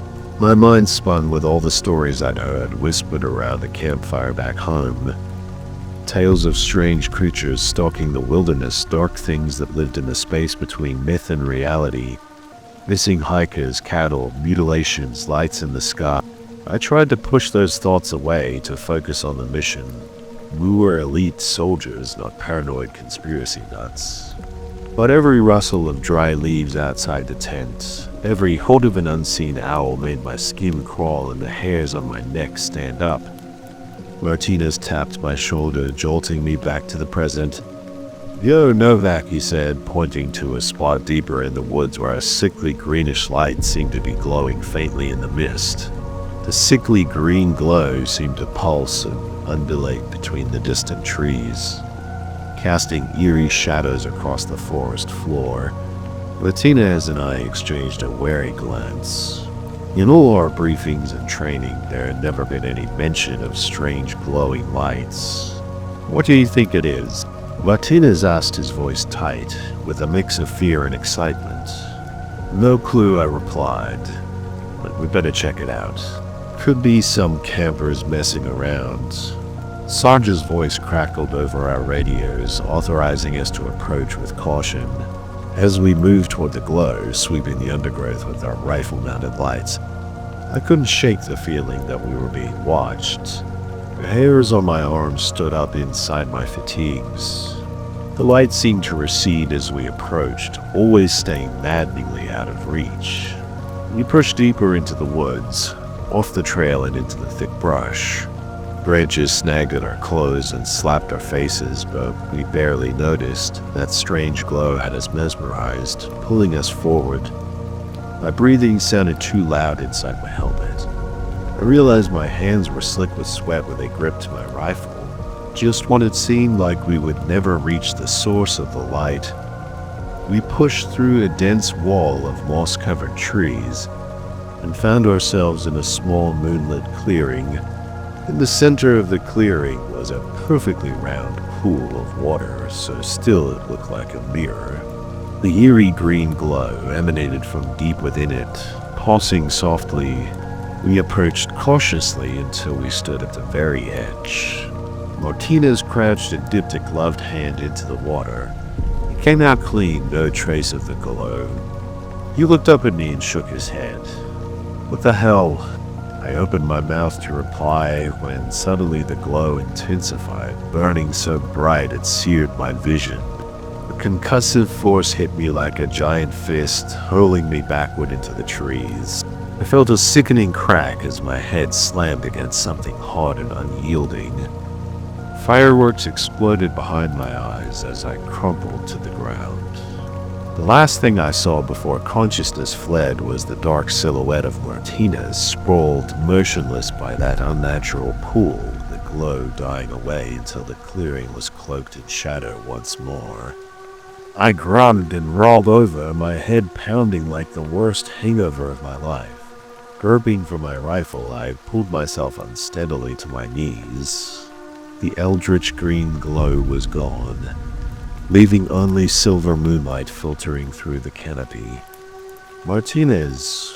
My voice sounded too loud in the sudden silence. No response. I fumbled for my radio, but it spat out only distorted static back at me. A chill trickled down my spine as I realized that the forest around me was completely unnaturally quiet. No insect chirps, no owl hoots, not even a breath of wind. I staggered to where Martinez lay, crumpled by the pond's edge. As I drew closer, I saw that his eyes were open, staring blankly up at the sky. "Hey man, you okay?" I reached down to shake him and froze. His skin was ice cold and hard as stone. But that wasn't what made me recoil in horror. Thick green vines were growing out of Martinez's mouth, nostrils, even the corners of his eyes. They coiled around his head and body, pulsing slightly like the veins of some hideous monster. I watched in mute revulsion as one vine wormed its way out of his left ear, probing the air before latching onto the skin of his neck and burrowing in. Bile scorched the back of my throat, and I scrambled away. A horseshack clawing its way out of my chest. This couldn't be happening. This wasn't real, except the stench of mulch and decay clogging my nostrils. The sight of my squad mate's body defiled by those obscene tendrils was all too terribly viscerally real. With shaking hands, I brought my rifle up and fired a burst into the pond, hoping to God that slimy green things would come boiling up so I could pulverize them into paste. The bullets punched concentric rings of ripples across the surface, but the water quickly settled still and mirror smooth once more. An oppressive, watchful silence cloaked the clearing. I could feel unseen eyes crawling across my skin, my heart hammered. I broke into a shambling run, tearing heedlessly through the undergrowth as the first darts of panic pierced my gut. Grasping branches snagged at me like clutching hands. As I plunged deeper into the forest, away from the pool and its nightmarish secret, I don't know how long or how far I ran. My world shrank to the burn of my lungs, the acidic jelly of my leg muscles, the bite of thorns and bark against my skin. Finally, I burst from the tray line onto the crumbling asphalt of a deserted logging road. In the distance, I could see the dull glow of electric lights, the Omega compound, safety. I took one step towards sanctuary, and the forest behind me erupted with an unholy shriek of fury and hunger. The sound had chilled the marrow of the bones. I whirled around as rifles snapped up at bone-chilling howls shattered the night. For a stomach-churning moment, I thought I glimpsed dark shapes boiling out of the underbrush, all grasping claws and gnashing teeth. But when I blinked, they vanished like phantoms of a fever dream. My heart hammered against my ribs. I backed slowly toward the lights of the compound, not daring to take my eyes off the tree line. The forest stared back, ancient and inscrutable. A primordial dread clawed at my guts, an instinctive animal terror of the dark and the things that hunt within it. My radio crackled, making me flinch. Vivek Martinez's report. Sarge's growl was tight with concern. I opened my mouth, but it was dry as a bone. What could I possibly say? That the woods had swallowed Martinez, corrupted his flesh with vile tendrils. That I had abandoned him, left him to God knows what fate. Something happened to Martinez. Sarge is gone. The forest, there's something wrong with it, something evil. It sounded crazy even to my own ears. A heavy pause, then get back to base, private. We'll debrief and sort this mess out. The 100 meters of cratered asphalt between me and the wire-topped walls of the compound yawned like an uncrossable void. Every shadow seemed to writhe with malice. Every whisper of wind carried the rancid stench of death and decay gritting my teeth. I broke into a stumbling run, the beam of my flashlight juddering crazily ahead of me. Sarge's order played on a loop in my head. Get back to base. The woods became a mantra, a lifeline to cling to as the night pressed in, hungry and hateful. After an eternity, I staggered through the checkpoint gate, past the startled faces of my squad mates. Their questions pelted me like hailstones, but I couldn't form words, couldn't string thoughts together. All I could see was Martinez's sightless eyes, the obscene pulsing of those vines violating his flesh. Sarge grabbed my shoulders, gave me a rough shake. Vivek, look at me. What happened out there? What was Martinez? The woods took him, I heard myself say. It was a pool, this green light. It did something to it. Sarge turned him into some kind of Sarge, and the others exchanged skeptical looks. I could see it in their eyes. They thought I'd cracked, that the pressure had gotten to me. Maybe they were right. Maybe I was losing my mind, but deep down in a primal part of my brain, I knew the truth. We had stumbled onto something in those mist-shrouded trees, something ancient and hungry and utterly damnably wrong. After a long hot shower and a few stiff belts of Sarge's whiskey, I sat in the command tent and told my story. The words sounded thin and unbelievable even to me. An eerie pond in the depths of the forest, glowing with unnatural light. Martinez, enshrouded in grasping vines. His body twisted into something out of a nightmare. I saw skepticism and pity warring on my squad mates' faces as they listened. Sarge chewed a cigar, eyes narrowed to flinty slits. When I finished, he let out a long, slow exhale of blue-gray smoke. Hell of a thing, he growled. Either you're buckling under the stress, Novak, or... He trailed off, shaking his head. I knew what I saw, Sarge. I said, my voice cracking with desperation. The forest, there's something out there, something evil. The others shifted uneasily.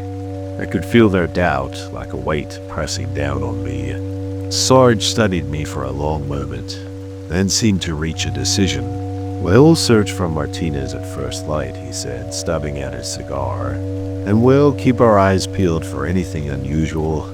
But Novak, his gaze drilled into mine. You're benched until further notice. Get some rack time. That's an order. Despair crashed over me in an icy wave. They didn't believe me. Why should they? I sounded like a head case, a liability. As I stumbled to my tent in a daze, I heard Sarge mutter to Gomez. Keep an eye on him, the kid's coming unglued. But when I closed my eyes, all I could see were those horrible vines pulsing under Martina's skin, his lifeless eyes with their glassy stare. Sleep was a long time coming, and when it did, it brought nightmares.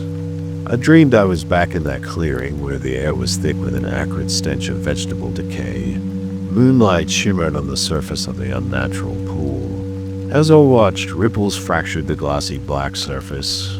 Something was rising from the depths, water streaming from glistening tendrils that groped across the loamy soil like questing worms. The shape heaved itself onto the bank.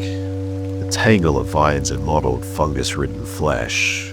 With a surge of gut-wrenching horror, I recognized the remains of a human face peering out from that pulsating mass, Martina's features distorted in a rictus of agony. The thing that had been Martina swiveled towards me, its mouth gaping in a silent scream. Lines burst from its chest, cavities whipping through the air as it lurched forward on twisted, stumpy legs.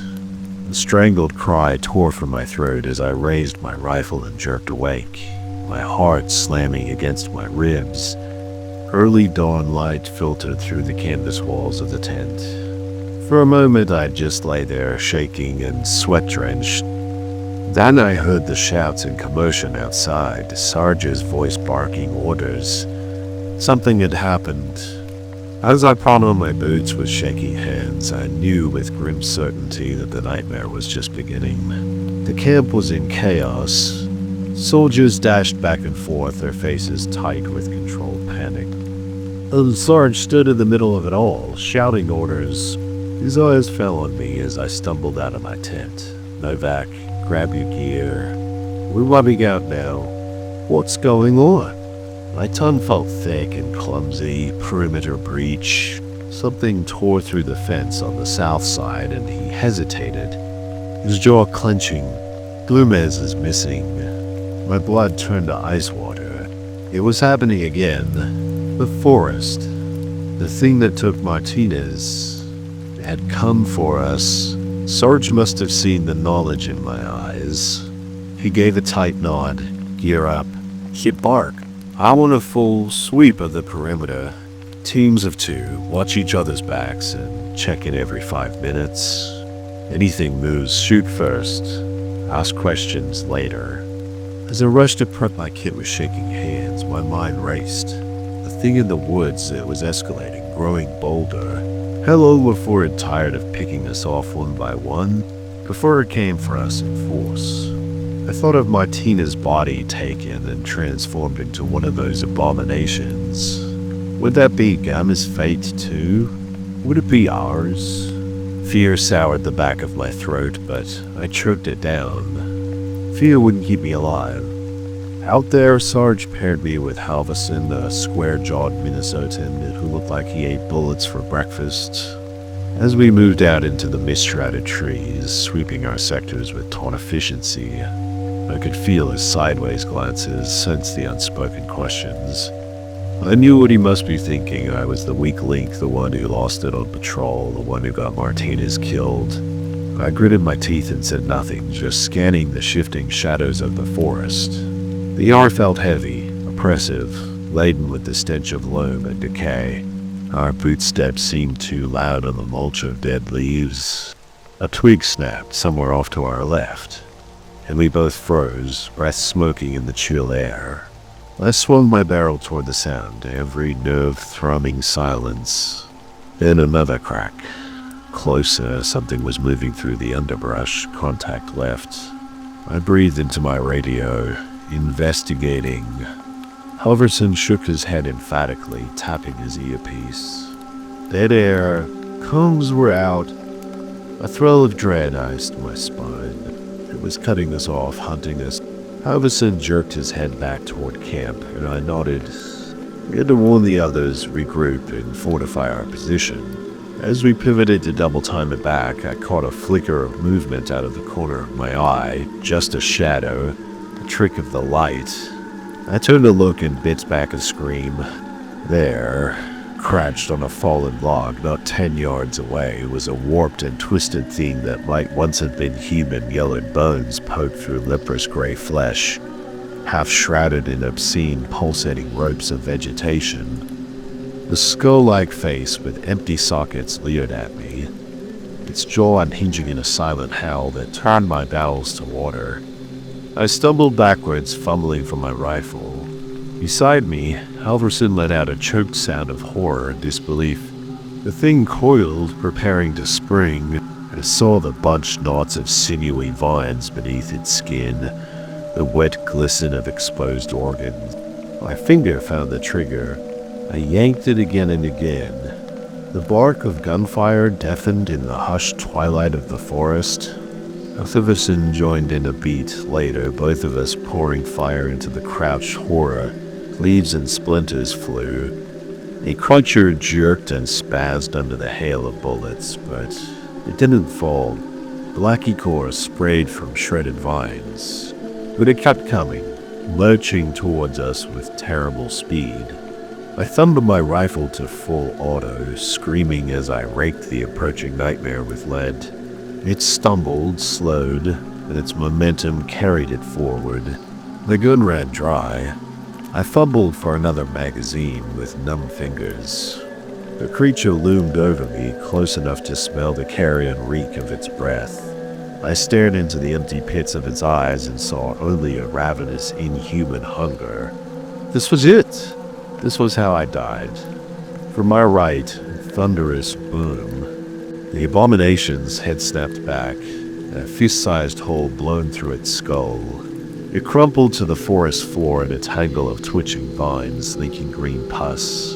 Halverson lowered his smoking shotgun, his face white as chalk. What was that? He choked out. I had no answer.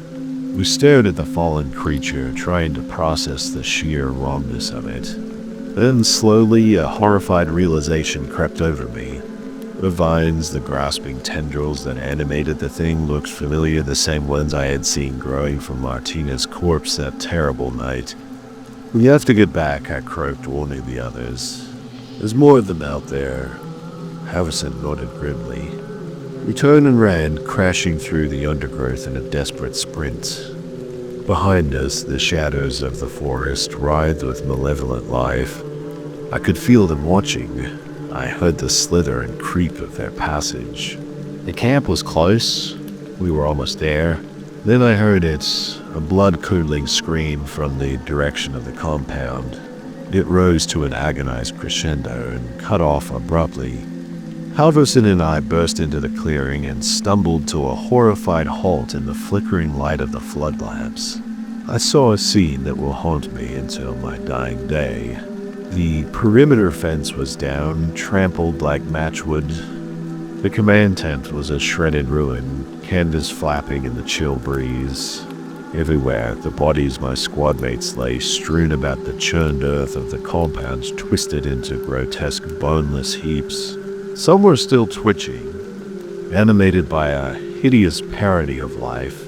Grasping tendrils erupted from ruptured flesh, probing the air like grotesque feelers. In the center of it all slouched a towering mass of writhing vegetation. Yellowed bones and leering skulls poked from leprous skin stretched taut over a misshapen skeleton of branches and vines. Multiple limbs flailed, each one ending in barbed claws dripping with gore. It turned as we stumbled into the clearing, a dozen milky eyes swiveling in sunken sockets. I saw Sarge's face in the horror, half submerged in pulsing plant matter. His mouth gaped in a silent scream. Halverson made a choked retching sound. I wanted to echo it, to vomit up the sick horror churning in my gut. But a strange calm had descended over me, the icy clarity of a man who knows his death has come due. I raised my rifle, sighting on that nightmare assembly of stolen flesh. Time to make the things pay for what they'd done to my friends. Before I could pull the trigger, a voice that was a guttural parody of Sarge's bubbled from the monstrosity. "Novak, join us, sis." Buried beneath the wet rattle, I heard agony pleading. The finger trembled on the trigger. The creature lurched towards me, unhinging its thorn-fanged jaws. I squeezed my eyes shut and thought of home, of sunlight and blue skies far from this haunted wood. I pulled the trigger, the bark of gunfire, white-hot impact punching through my chest. I felt blood spreading across the front of my fatigues. The creature toppled too, Heverson's agonized battle cry ringing in my ears. It was so cold. The shadows of the forest reached for me as the edges of my vision faded to black. But I wasn't afraid anymore. I knew it was over. The monsters had won, and I was free. My name is Ethan Novak. I took a job I shouldn't have for money. I desperately needed, and brought me to a place of nightmares, a forest that guards terrible secrets. There are horrors in this world, things that prey on us from the spaces between light and shadow. And if you go looking for them, you will find them, or they will find you. This is my story, the story of a mega squad and our last doomed mission into the dark heart of an American wilderness that hides an evil older than humanity itself. Let it be a warning to anyone foolish enough to follow in our footsteps. Some mysteries are better left buried, because the truth can be far more terrible than any fiction, and in it hungers